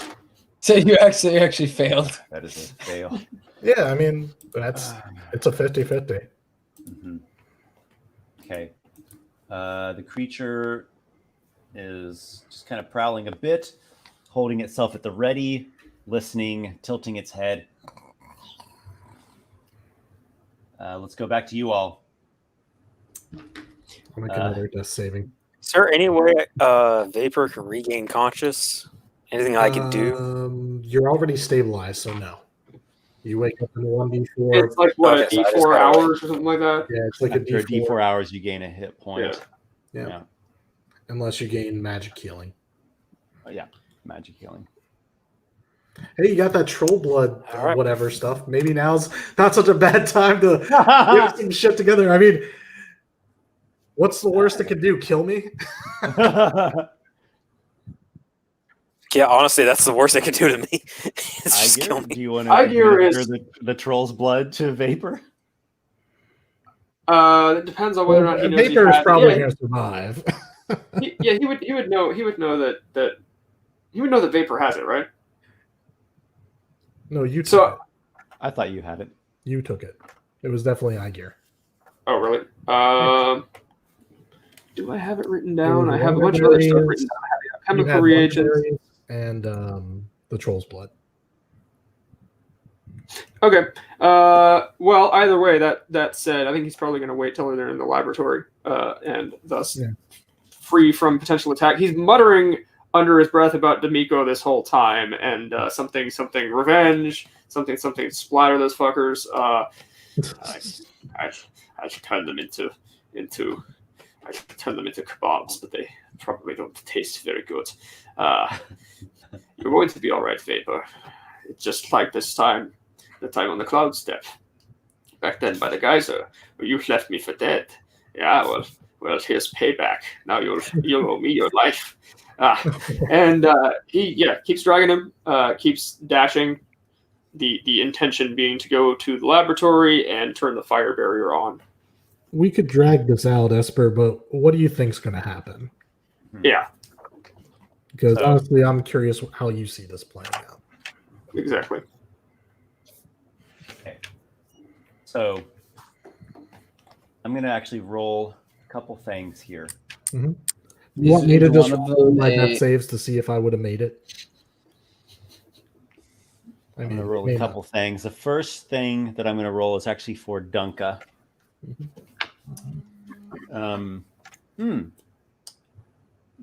I'll go it one further. I would like Aygir to make a persuasion check for what you instructed to Dunka. All right, his charisma is still terrible.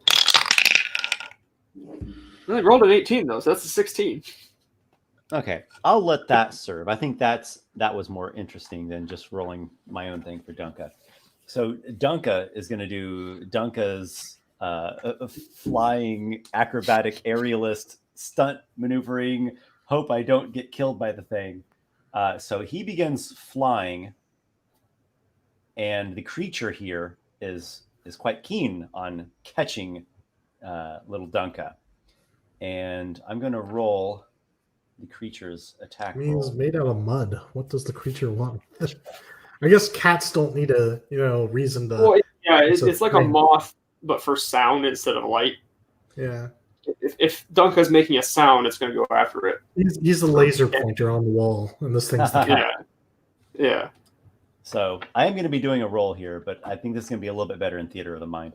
So Dunka goes flapping and flying, and he's up. It's a high ceiling, right? So he's up as high as he can, and he's flapping and trying to just aerialist past the creature. And he gets within range, and the creature spits at it, and it spatters Dunka over with the slime, but doesn't do anything. Poison. Dunka's made of like clay and Mud, ash, and he's a construct. So the poison doesn't affect him at all. And he keeps going, and the creature leaps out and it grabs onto the wall and starts climbing along the wall. It doesn't climb quite as quickly as it runs on the ground, but it still climbs pretty fast. And it climbs and it leaps out against Dunka. And in a wonderful reversal, Dunka actually flies faster than this thing climbs. Nice. So I'm going to do kind of like a grapple thing here. Yeah, go into a chase. Yeah. Should I just make my death saves to see whether or not I come back? Hold on. Let's finish this. I don't want to kill the tension of this, and then we'll go back to you. So this is the athletics check of the creature. It's an 18. That's pretty high. And here's the acrobatics check of our esteemed Dunka. Let's 17. Oh my god. So it leaps off the wall. It grabs Duncan out of the air and just like rips his head off. Second death saving throw is an 8. All right. I'm sorry. I feel like it might matter if I roll an at 20, because then I might get up and get away. So what have you rolled? A 3 and then an 18 so far. Because technically it sounded like all that with Dunka happened over several rounds. Yeah. So yeah. Maybe All I'll right, wait. so you got a 3 and an 18. And then I nat 1, so I'm dead. All right, we're good. Dimico does not make it. He expires. Yep. Meanwhile, Aygir, you have Like high gear without the H. Yes. You've dragged Vapor, unconscious, down the stairs, past the skeleton, down more stairs to the workshop. Now there's a control panel, and then there's the entrance to the workshop. I believe currently you have it set to deactivated. Right. Although you can. You did have it set to activated because last time you turned it back on. Right. So Right. So they wouldn't come in. right. So he will deactivate. He'll deactivate it obviously to enter the laboratory. Yeah. Is there a way then to reactivate it from the side of being inside? You don't immediately see. I can pull the map up, and I'll just kind of let you do your own creative thinking here. All right. Whoops. That's what I meant to do. Yeah, I just don't remember if you had to be outside. Yeah, that's the control panel there. Right. And here's the workshop. And it would be like, well, let's kind of do this for effect. Kind of like that. Would be the perimeter of the firewall. So you can't close it behind yourself unless there's some other insertion point for the hexatile inside, which we did not find when we went through here in the first place. However, it does seem like the creatures avoid this place. So he's going to drag Vapor into a relatively hidden, out-of-the-way place where something coming in wouldn't necessarily notice them if they're not making noise. I don't know if that would be like by the corner. I would say the bottom left. Yeah, sure. So, and yeah, he's gonna pop the top off that. Actually, I have a little dice case. Pop the top off the troll's blood and feed it to Vapor. Oh my! Okay. Vapor, you have been administered the troll's blood elixir. So, well, first is from Aygir's perspective. So you feed it to him, and it really looks like blood, viscous, crimson, dark red liquid, and down the hatch. And after a few moments, Aygir has some convulsy things, and there's some strange effects happening here. Aygir does or Vapor does? Vapor does, yeah. Vapor has a bit of, little convulsions. Something is changing with him. And there's even a slight greenish tint, not a strong one. So I guess maybe he becomes slightly teal because he's blue naturally. So a slight teal as a bit of greenish troll coloration comes into you. A minute later, Vapor, you actually awaken with a hit point recovered. And you're going to find... Wait, hold on. Wait, actually, I might have misspoken. Give me 1 second here. Okay, yes. As long as you are alive, Vapor, every minute you get a hit point back. Oh my god, And how long does this effect last? Or is this permanent? You have permanently been transformed. Now, there's more than just that. Yeah, I'm betting there's a drawback at some point. Yes. You're probably like really, really dangerous to fire now. There is a drawback. There are maybe more than one drawback. So I'll let you and Aygir figure this out, and maybe Nick is already onto it. Something happened where the fire giants, which are normally immune to fire, it wasn't so safe anymore for that firewall to be protecting them. Oh, yeah. Nick, I'm gonna have a vulnerability to fire. Yeah, Have fun with yeah. that. So that's it. So Or if you naturally have immunity, you lose your immunity. I didn't have immunity. Yeah. So that's fine. There is more as well. And it's partially a mechanics thing and it's partially role playing. You have gained a flaw. It's like one of your character traits. You've gained a flaw called gruff. And you have very, very little patience with other people. And in general, You already had little patience with I that. felt like that was already vapor. It's Yeah. already Okay. vapor. Well, So nothing's changed. it's even more. It's even more severe now. And Okay. in general, people just kind of strike you as irritating and incompetent. You have a disadvantage on persuasion checks. I think it's just persuasion checks. Yeah. Okay. You're not very diplomatic anymore. Not that you were particularly diplomatic before, but so charisma, persuasion, you roll at disadvantage, and you have the gruff flaw and vulnerability to fire. But every minute, as long as you're alive, you regain a hit point.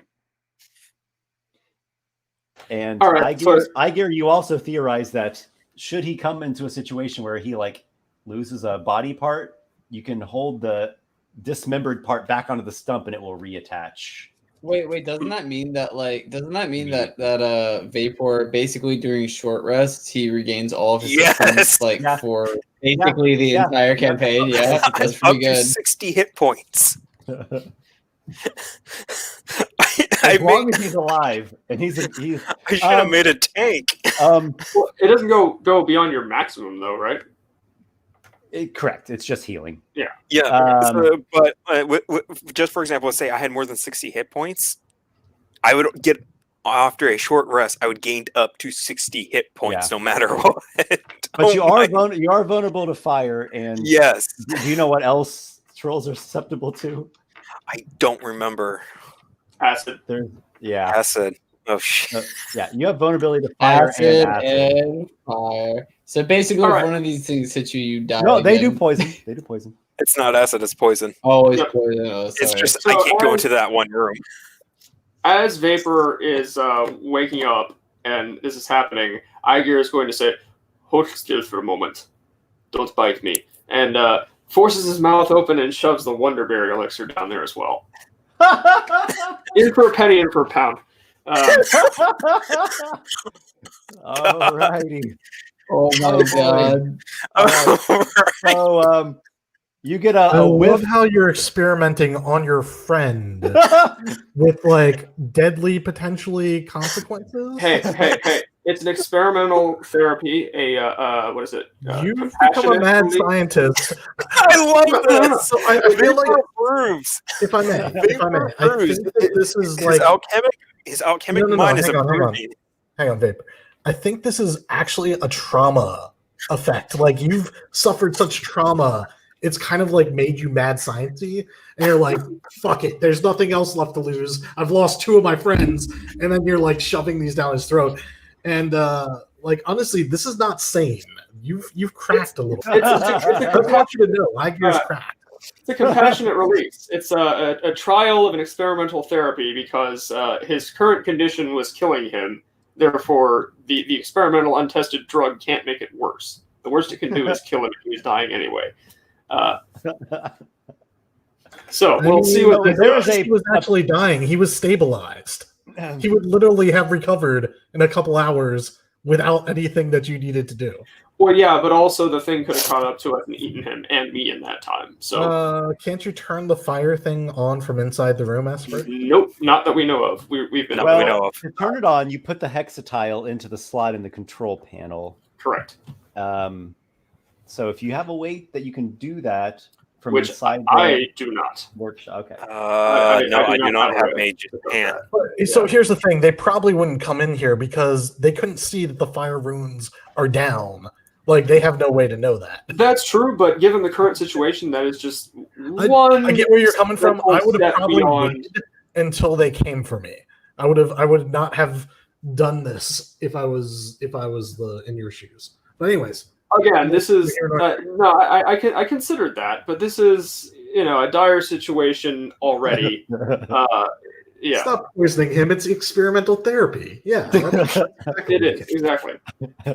So I think this is just wildly entertaining, personally. I'm loving this. I don't disagree. Likewise, that's why I did it. That's ultimately why I did it. I know both Adam and Vince, you guys are probably having a blast as well. I want to know what this new potion does now. Are we trying to need to either drink, I think, is what wonderberries do. Like so Aygir unstoppers the next file, and it's full of this dark purple liquid, and down the hatch, and it tastes very potently like berries. And you are filled with a abundant satiation. So Vapor, you are satisfied of the need for food and water indefinitely. You can still eat and drink for enjoyment, but they are no longer required for your survival. Oh my god! Okay, on the other hand, you have a couple of flaws that are happening to you here. From the elderberry potion? Yes. Oh you now have vulnerability to cold and poison damage. And you're vulnerable to like 5 different things. 4 actually. And 4 different you have gained another flaw. This flaw is called Clouded Mind. You have a foggy head, and you're often lost in your thoughts and your memories. This gives you disadvantage on wisdom perception checks. Have fun, Vapor.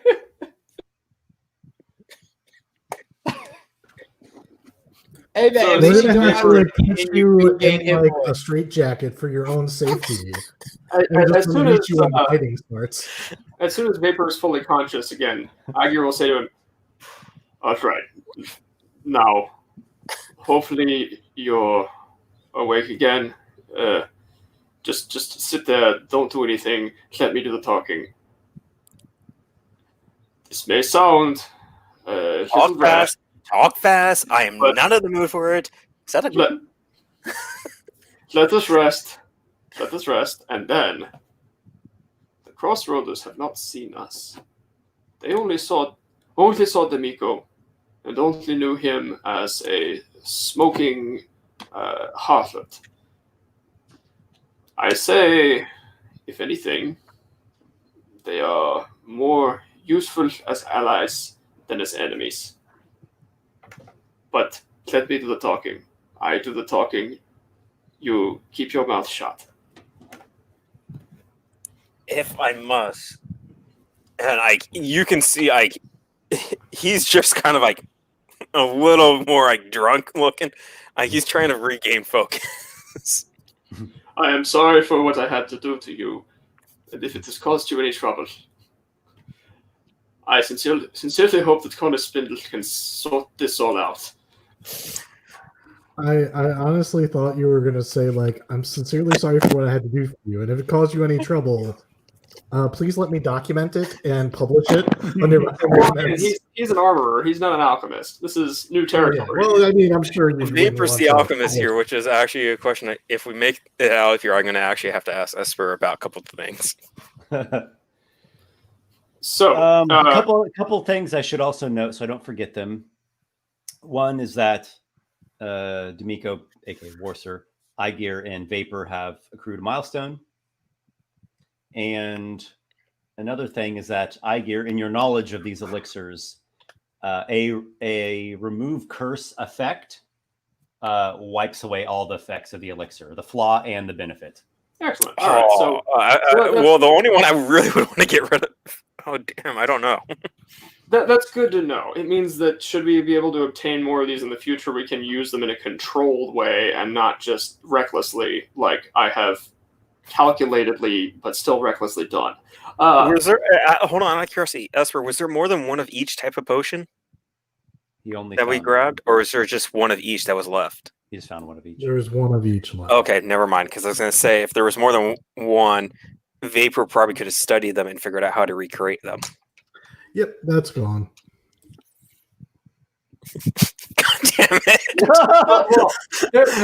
gonna have to get lucky and try to find more.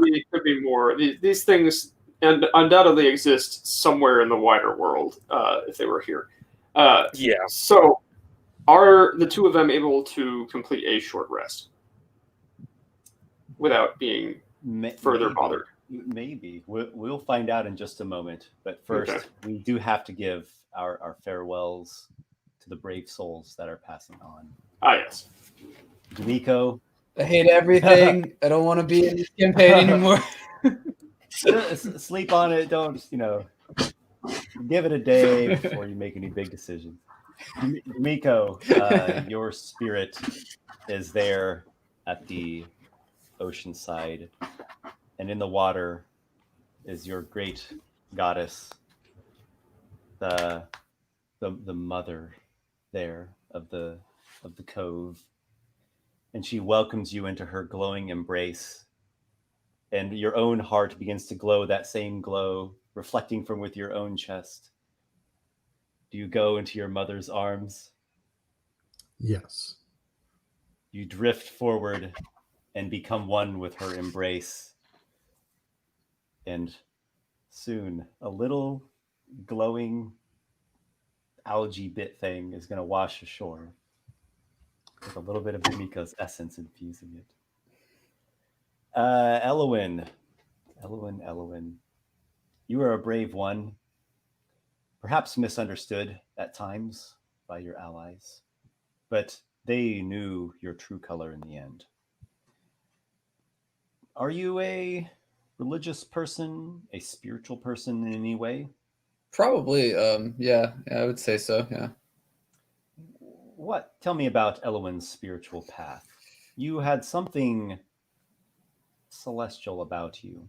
Yeah, so I guess that, again, I'm not exactly sure who we would have followed. I think that it may have been similar to maybe Dimico's or something along that line, because he was technically an Aasimar, so he was celestial touched. He was touched by something. We didn't get to explore it too much, but yeah, he definitely would have been spiritual for sure. Mm-hmm. What alignment was your character? Maybe chaotic good. Chaotic good.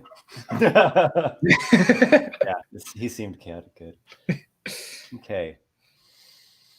Elluin, I don't perceive you as being of this Firbolg, great jellyfish mother order, but indeed an angelic being must have certainly been your patron or your matron, perhaps your god or goddess. That I almost think maybe a matron, since I had a mother that was with me more than my father. So, So you come before a great celestial angelic woman who is wearing a polished breastplate, and she has skin that looks like warmly glowing burnished brass. And she looks down upon you. Elluin. Why did you never listen? Why did you always rebel? I'm just a little bit awestruck as I look up. Say, I only did what I thought was right, what I thought should be done in my time when I was alive. I wish I could have finished what I started. You meant well, but oftentimes good intentions lead to terribly dark places. You should have known better.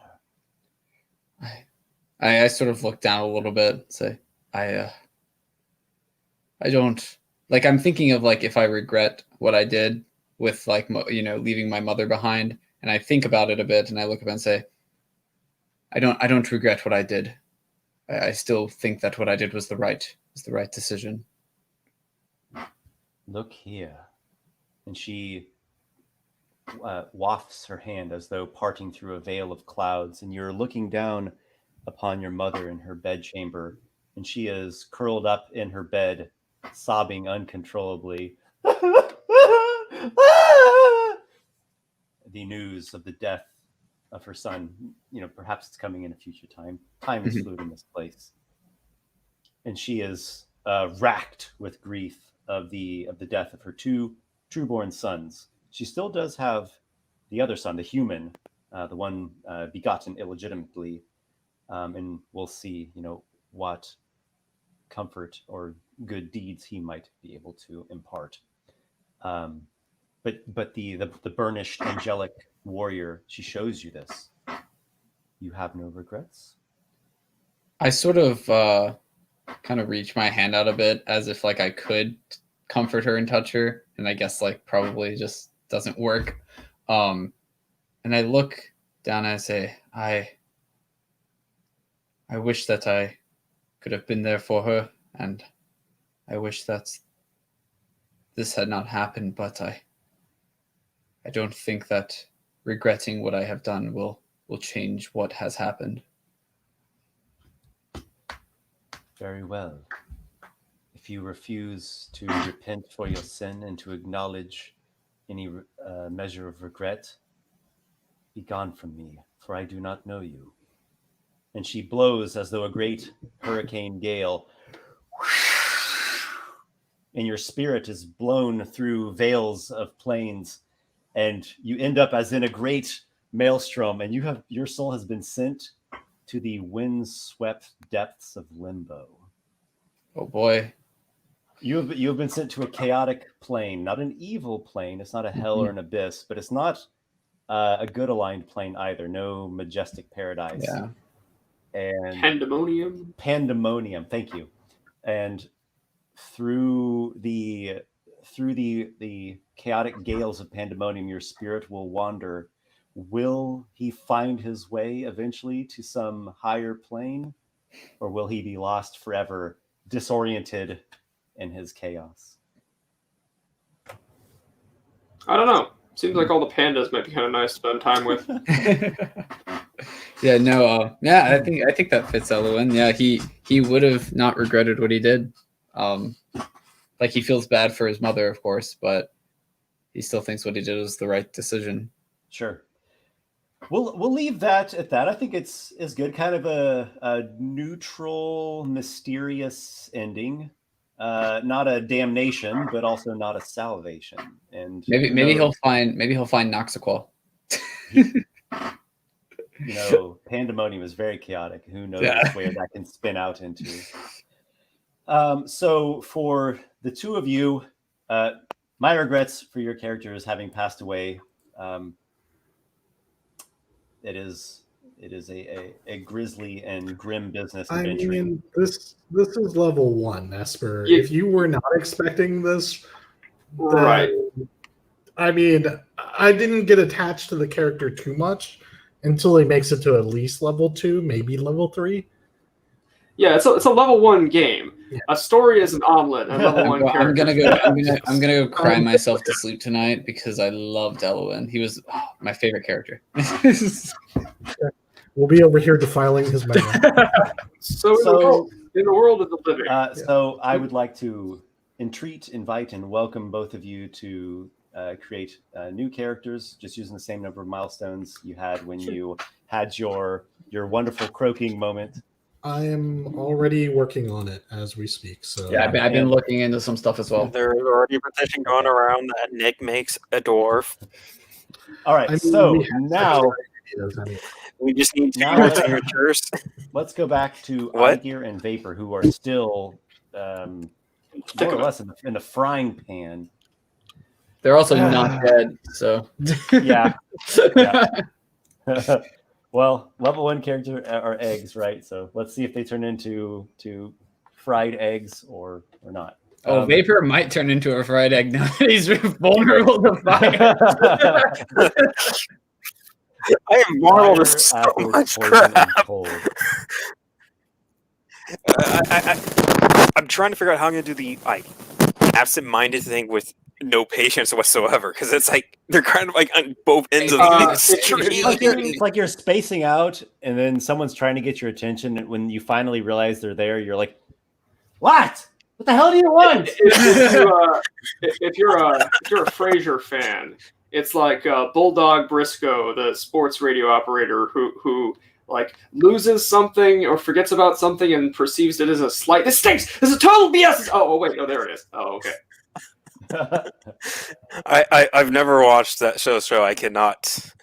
He has those great moments where he gets really angry and then like remembers. Anyway, so I'm rolling a roll, and Okay. it will be rolled.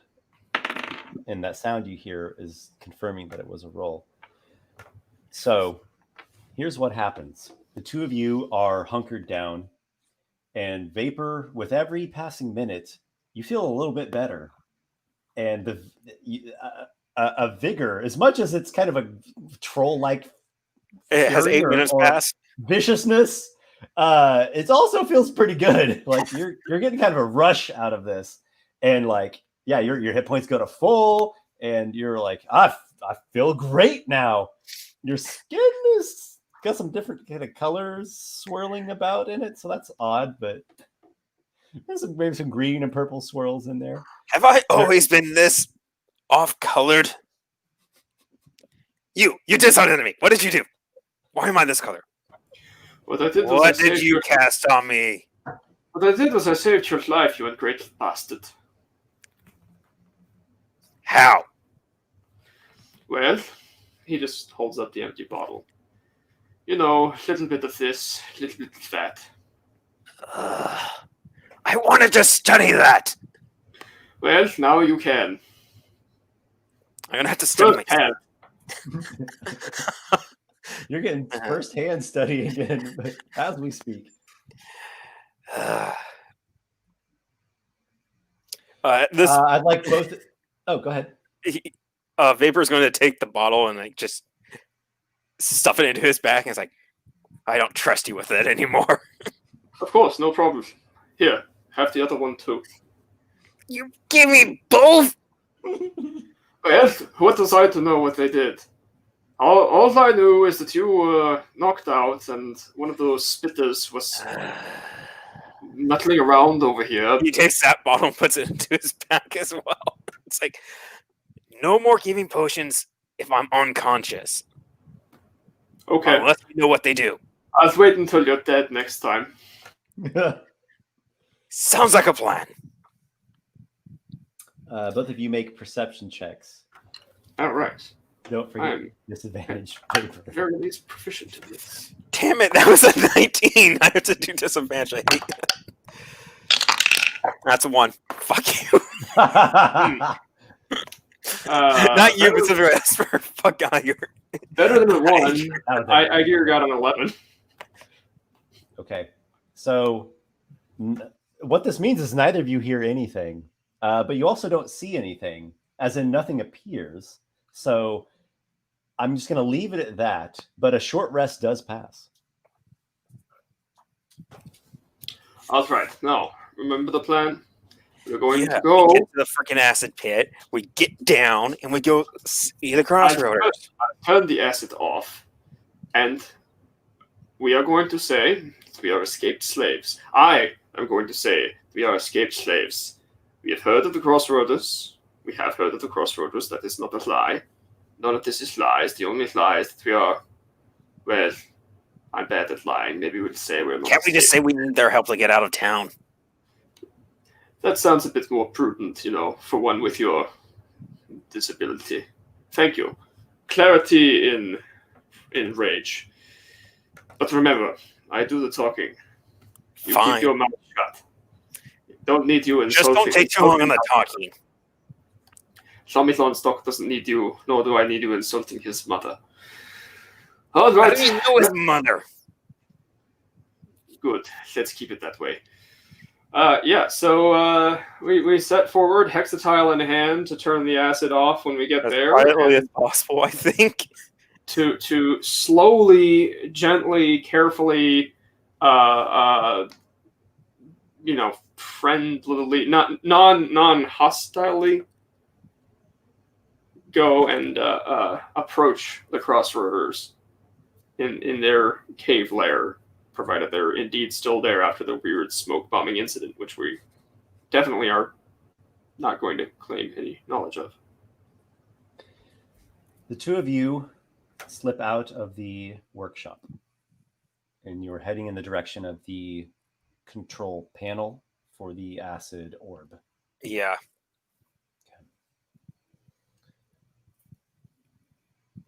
You tread lightly and carefully as you go. Just the two of you now.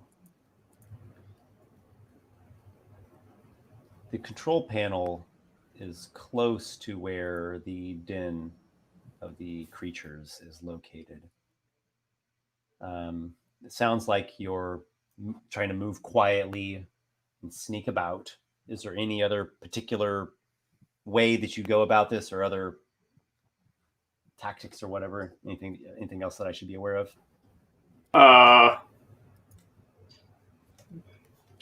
As stealthily as possible, I guess. Yeah, there's still want to be quiet, try not to draw attention to ourselves. Okay. Yeah. Vapor is going to ask what happens to Dimico. Because he didn't see Dimico fall.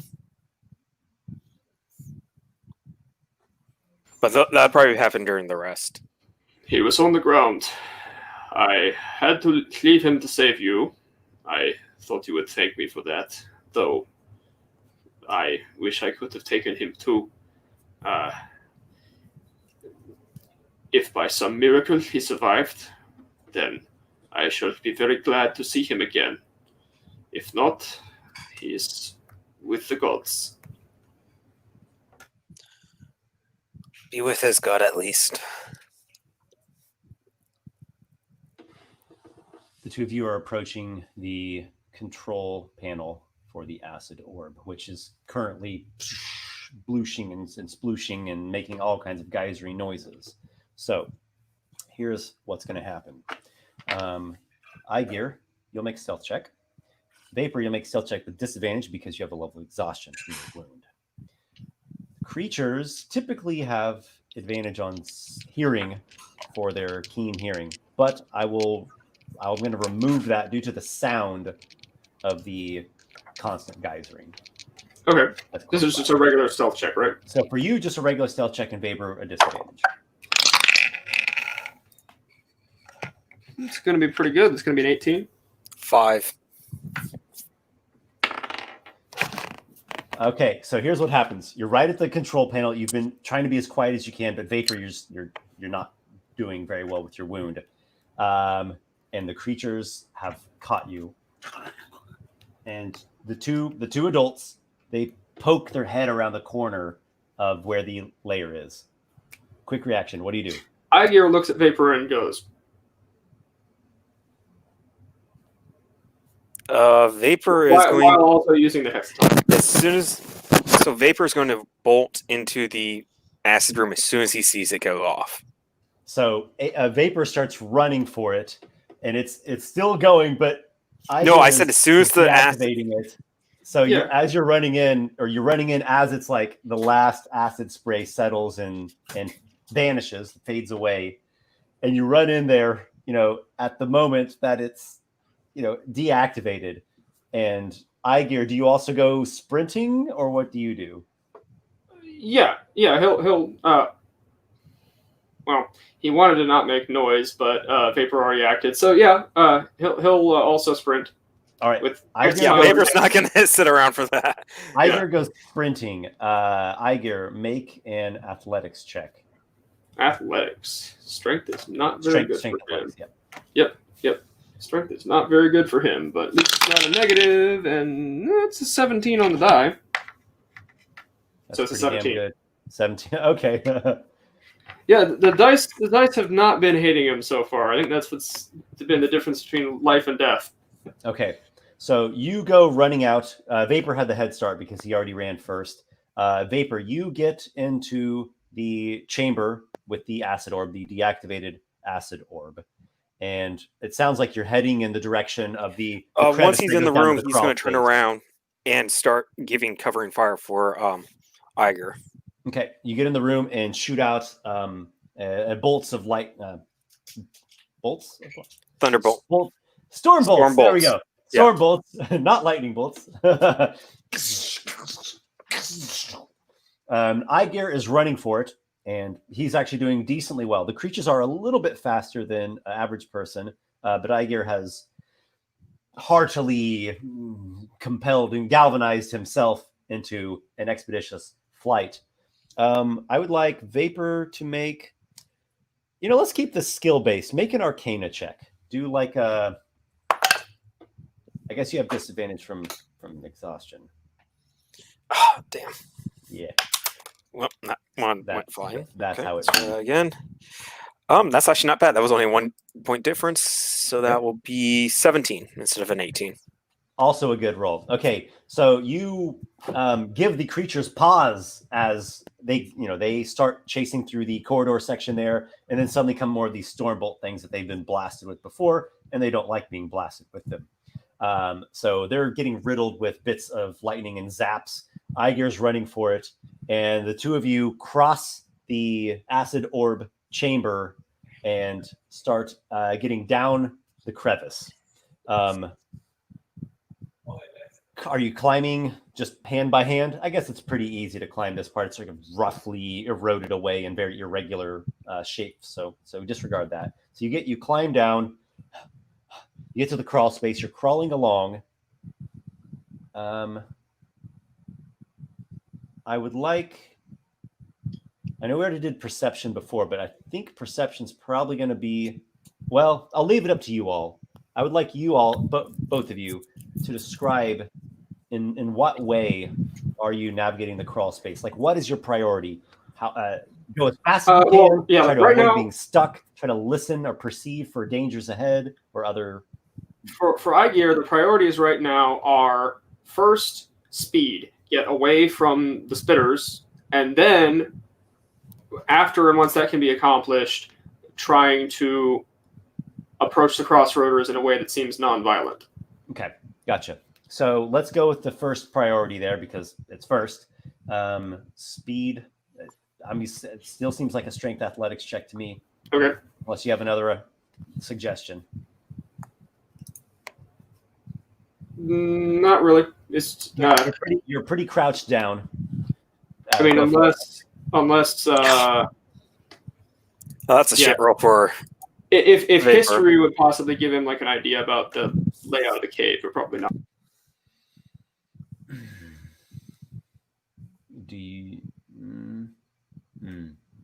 Yeah, they were just in here about an hour ago, so they should have a decent idea how to crawl through it. Yeah. No, I think there's not really like options and like different ways to go where you might get lost or confused. It's just kind of a crawl way straight ahead. Right. That's going to be a 12. Okay, and Vapor, what do you come up with? 4 with that disadvantage. Okay, you did an athletics as well? Yeah. Okay. You're having a hard time. Aygir has not rolled a crit this session, but I don't think he's rolled lower. He's only rolled lower than 10 like twice. It's just a lot of 12s through 15s. It's like the opposite of Nick is like 19 and 20 or 1s and 2s. All right, so you are both having a bit of a difficult time. Maybe it's because you're getting worn down. Maybe it's because you're in near panic. Maybe you're getting jammed up in the tight crawl space, but you're not making forward progress as quickly and as expeditiously as you would hope for. So you don't see the creatures. I can't really describe any sight. Sound-wise, maybe. I'm going to roll something here. This is on behalf of the creatures. You hear nothing. You see nothing. So here's how I'm going to end up this little skill scene. Well, I shouldn't say end up, but here's the next transitional moment. You've got away from the creatures.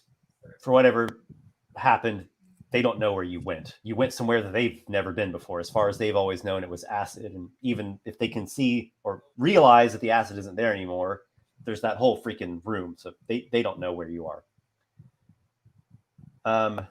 Though in your failure of your athletics, you have got yourself into a bit of a strange situation where you've actually like plopped ahead, kind of an awkward stumble, and you're looking straight at the Crossroaders, who are like searching about with crossbows, and they're a bit spooked. I thought we come out onto like a ledge that goes down, so they climbed up that ledge. Yeah, they climbed up.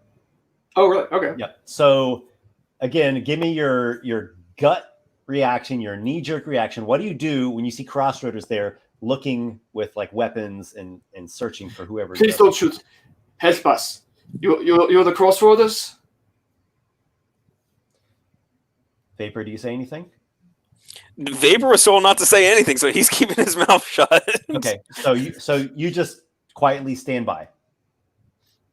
I think he'd be the last one I think finally tumble out of that hole. Okay. Aygir, you can make a perception. It might be a deception if you're trying to trick them. It doesn't sound like you're trying to trick them, though. It sounds like you genuinely are seeking aid. Right. Did you mean perception or persuasion? Persuasion. Okay, he is very bad at that. But knowing my luck, he rolled a 16, so he has a 14 on that. 14 is not terrible. 14 is not terrible. Okay, so they have crossbows at the ready, not pointed at you, but they're like loaded up in hand. Lami Longstock, he himself is not a crossbow wielder. He is a short bow wielder. The others have light crossbow, heavy crossbow. The bugbear does not have a crossbow or a bow of any kind. He has a javelin. Lami has a short bow. Okay. So their weapons are at the ready. They seem quite on edge. Lami looks at you and he squints in the dim. They are carrying a lantern. The younger boy, who is a human actually, he's bearing the lantern. Lami looks at you. He squints through the dim. What's in the bleeding hell is going on here? What is going on is we are being harried. Keep those crossbows at the ready. And who exactly is harrying you, might I Not ask? who, what. It's those spitting things. Spitting things. You'll see in a moment. What do they spit? Poison. A cloud of poison? More of a liquid. Yes. Vapor's going to speak up for the first time and just say liquid. Yes. Speaking of which, he probably stinks, so he's casting resuscitation on himself. It's like if you and I would spit, but poison. It smells like what he does. He's been hit by it. Wait a minute. He locks onto Vapor. Are you one of those steam folk? I was once from the steppes. I'm seeing that. And you don't by chance cause clouds to form up in a foggy sense, whilst otherwise trying to choke me to death? Okay, I'm not laughing in character. I'm laughing out because of that. I've never heard of any of my kind capable of doing that. Yes. I've never been able to do that. Yet something did happen to me not long ago, and it seems awfully suspicious that you all happen to be here. That point is about to be moot, with all due respect, when those things get here and start spitting poison all over you. Are you trying to trick me? Because I've been fooled by you once. It would be on me if you did Truthfully it and once. sincerely, I'm not trying to trick you about anything. There really are things that are spitting poison. It smells as bad as he does right now because he has been hit by it, and they are chasing us, and they are coming here, and they will be here soon. Blue Bear, who is the bugbear, Blue Bear gives a little bit of whiff. He does smell pretty funky. Don't know what it is, though. Could be monsters about these parts. Maybe they's telling the truth. I can assure you I am, and Aygir is going to keep his hands visible, and he's going to keep moving past the Crossroaders to stand behind them, now that he's at least gotten them. Vapor will follow, and he'll keep his hands up, other than casting that prestidigitation spell, and like move down to remove more and more gunk off of his body. There's not more I can tell you. I'm not lying. Those things really are coming. If I were you, I would not stick around. Keep your hands where I can see them. Of course, of course. We'll head back to the cave. We'll have ourselves a little chat. I think that would be the best. Not my first dance. I know what to do with my hands. The dwarf is like the last one to go. He kind of just, dallies back for a moment. Not really a dally, but he's looking around. So, it's true this tunnels go on farther. You had any idea this was here, Lamy? I had no idea. I don't make it a point to go crawling up into ceiling crevices very often. Where might it lead to? Hey, you there. Do you have a orangish coloration, Mr. Hobgoblin? Maybe his complexion's slightly ruddy. I otherwise feel like he probably looks like a Hi, you there. Rusty Whiskers. What's back that way, besides this monster lurking about your claim? Well, a whole elven place. Temple, maybe you would call it. An elven temple. Ain't nothing down here made by elves, just caves and old giant shit. Well, made by giants, to be true. But is this whole city not elven now? Those oppressors. Got it. Stop dicking around. Let's get out of this cramped cave here. So, they keep close watches on you. They still haven't actually pointed a weapon in your direction, but they seem quite on edge. And their intention is to lead you and to go with you back a ways down the rope that they fashioned to where they have made a camp in the cave. Do both of you go along with that? Do you comply? Okay. So we've got the 5 Crossroaders: Lamy Longstock, Blue Bear, the dwarf, the younger human, and the other high elf who's hood and seems to be sort of quiet one. The funny looking woman and the scruffy old human man, they seem to have gone off, buggered off. They're not here.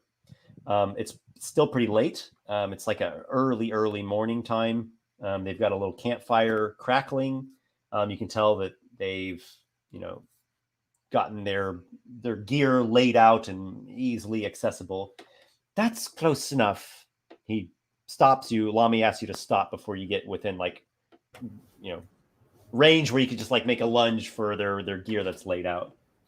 All right. But seriously, keep your crossbows trained on that opening. If they come in here, if they get close to you, it will not be good. It will not be pretty.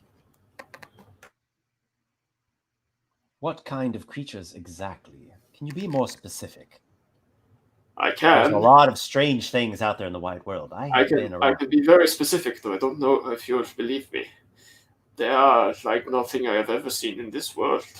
They hatch from eggs.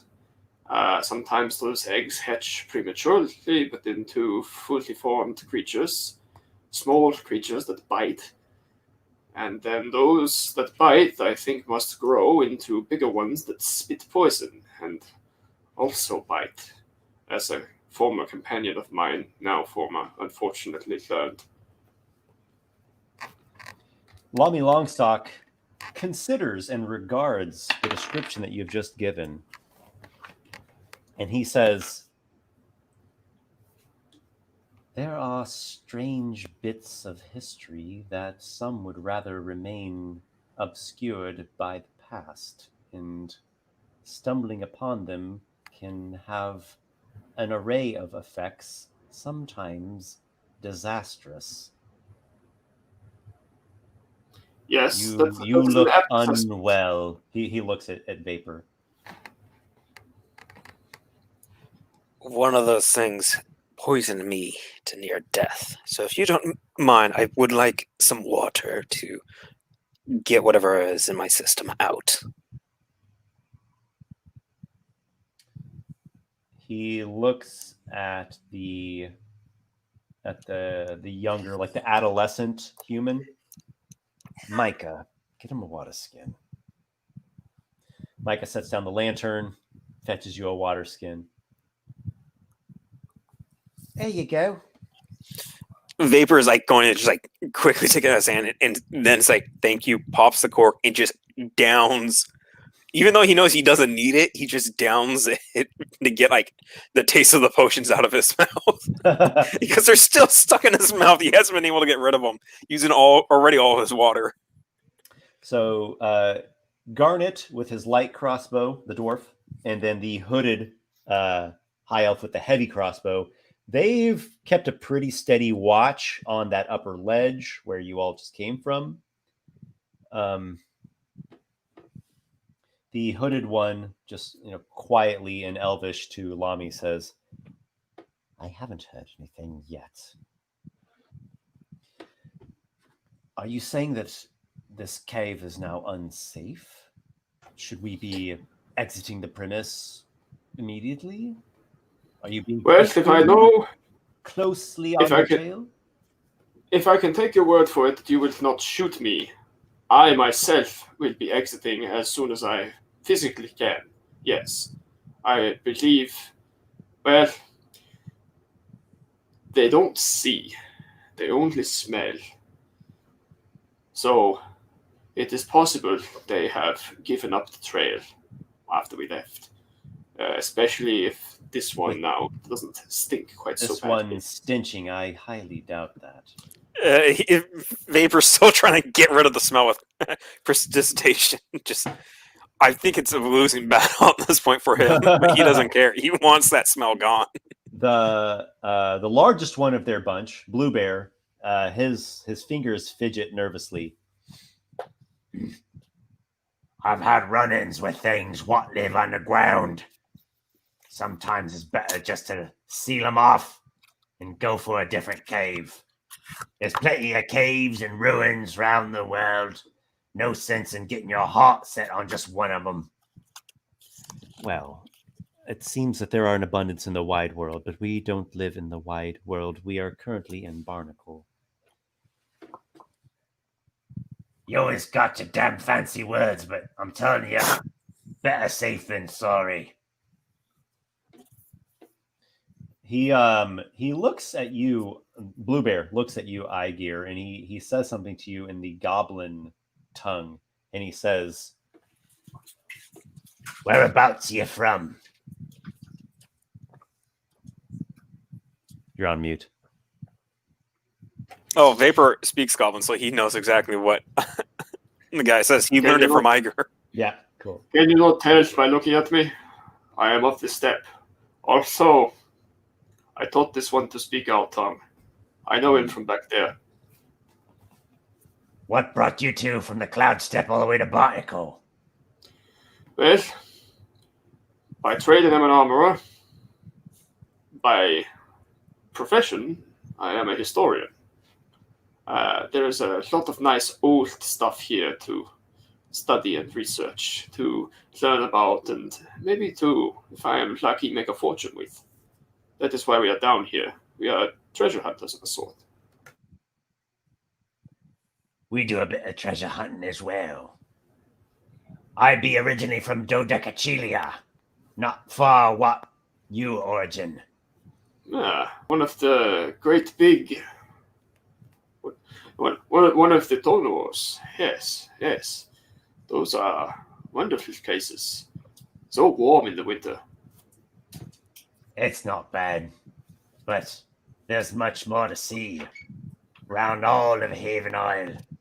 Lots of ripe fruit for plucking. Well, it's very nice that you all are becoming best of friends, but it seems that we are going to be exiting the premise, though I suspect we'll have a little bit more to speak about. I suspect so as well. You are well spoken. You are the one they call Longstock, right? I'm Lami Longstock, Flame Igniter. Oh, all right. I've certainly That's a title I've never heard before. Ignite and extinguish. He looks at the fire and he goes, "Ha!" And the fire snuffs out to just a wisp of smoke that goes up to swirl around the roof of the cavern. All right. Pack this shit up. We're getting out of here.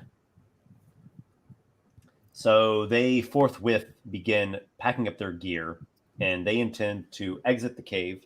There's a tunnel that leads out of it to the southeast. Not that the direction really matters, but it's a different direction that you all came in from the crawlway.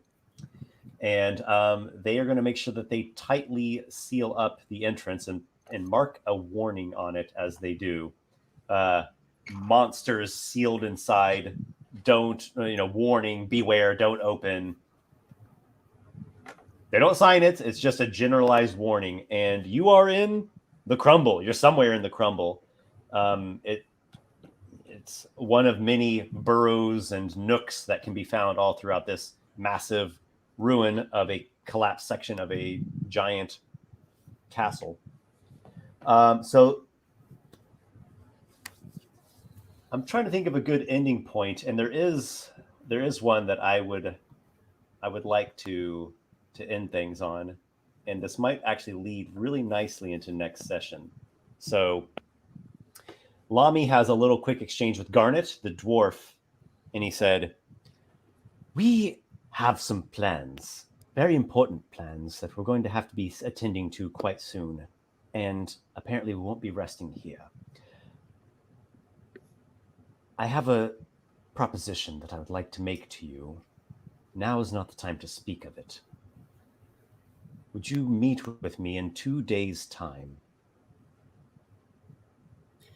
That can be arranged. Very well. Would you do me the kindness of answering me one question before? Well, we should probably settle on the location. I suggest Spitwhistle in Klingstead. Yes. When I am in this city, I dwell in Klingstead. I know it well. Excellent. You are aware of Spitwhistle. Spitwhistle is the name of the establishment. The type of establishment is a fume hovel. Something of a mix between a sauna and a tavern, but mainly they sell vaporous smokes. They do sell beer, but beer is mainly just drank by the dwarven slave workers. Vast majority of people go there to imbibe different fumes. The majority of the beer gets used to fill hookahs. Yeah, okay. Right. So you're very lucky that we didn't pincushion you full of crossbow quarrels. But it would seem that the crumble has more to it than meets the eye. Yes, well, you're lucky to have not been spit upon by those things. Yeah. Yes. He grimaces at, once again, beholding vapor. 2 days' time, shortly after sunset, I will meet you at Spitwhistle. I will be in disguise. I will look like a stork. All right. Whatever floats your fire galleon, I suppose. Well, fire galleon is something that I will have to speak to you about. Intriguing. If you do me the kindness of answering me one question before we meet again. Perhaps so. What's on your mind? I've heard of you, Crossroaders. You are not without reputation. One suggested that you, Tommy, were the Night Stalker. I took that to be a pile of Xena shit with a pile of Ogong dung on top of it. There's no truth to those rumors, is there? I am no enemy of the Night Stalker. He does kill elves. What did he say? I am the real Night Stalker. He gives you a grin and a nice wink. Come on, boys. Let's find somewhere else to sleep. I like this guy. Shame we'll have to kill him. I'm just saying as a joke. Do I get an insight check on that? He's full of shit. Go for it. Go for it. All right. Not great at this, but if there's any time for me to roll a 20, it's now. All right. Yeah, so it's a 21. He thinks the impression you get is he thinks very highly of himself. He is not the, piddly, measly Night Stalker that scrapes around Barnacle. He is the real stalker of the night. He's the Night Stalker, the real Night Stalker. All the other Night Stalkers are just imitators. Oh, that has to be his next song. That is the point that we will pause on. Thank you guys for playing. Oh, sorry, I should give out a milestone. So does Elluin get another milestone? No. Sadly, no. Aygir and Vapor, you've accrued another milestone. Oh my gosh. So they get it because we're dead, and they'll be higher than us. Okay. Yes. I see how this a cruel and unjust world. Yeah, this is very unfair, but thank you, Esper. Okay, so Thank you for playing, so guys. Adam, Thanks we everyone need for to watching. get some sort of good enough fight to get us, or at least somehow get 2 milestones next session, and we'll level up. Yep. Well, first we need to see Kana spindle again, and we have 2 Yeah. days to figure out what our next move is, and because Let's join these guys. And Vapor's got to go talk to Let's just someone's leave it mom. there, and we'll see. Maybe something will happen right now when the next session starts. Exactly. You don't know what our next characters are. It is a world of wonder and magic and surprises around every corner. Does that mean Elluin and Dimico can come back to life since it's wonder and magic and surprises around every corner? No. Well, Esper's like, no, you're dreaming. I mean, at what cost will you come back to life? And we can sacrifice Vapor. Thank you for joining us for our adventure. Try to sacrifice Vapor. He can't be killed. I give you shit sometimes. So Esper, I do have a but question. So I with appreciate it. Esper, I do have a question. Let's say for whatever reason we don't remove the effects of the potions. Can Vapor actually die from old age now? You still would die from old age. Okay, I was wondering if you can die from many things, but as long as you're yes, alive. but I'm just saying, say he decided for whatever reason, I'm going to go trap myself into a cave. Ah, okay, gotcha. Yes, you could die from old age. Yeah. Okay, but you would be fine up until then. Yeah, Yeah. exactly. Yeah, because you don't need to eat food or water. So you could just lock yourself in a cave and just be there for literally like. hold my breath the entire time. That sounds like a horrible existence. It is, but I was doing that just to kind of see how immortal I actually was. So it's not you could do true immortality. the It's hardcore monk thing where you go into a cave for like 90 days by yourself. Right. Meditate the whole time. That and many more things sounds like what we'll find out next time in the Mirror Lands of MIRRORMOURN. Yeah. Awesome. Yes. All right, guys. Thanks again and have a great night. You too.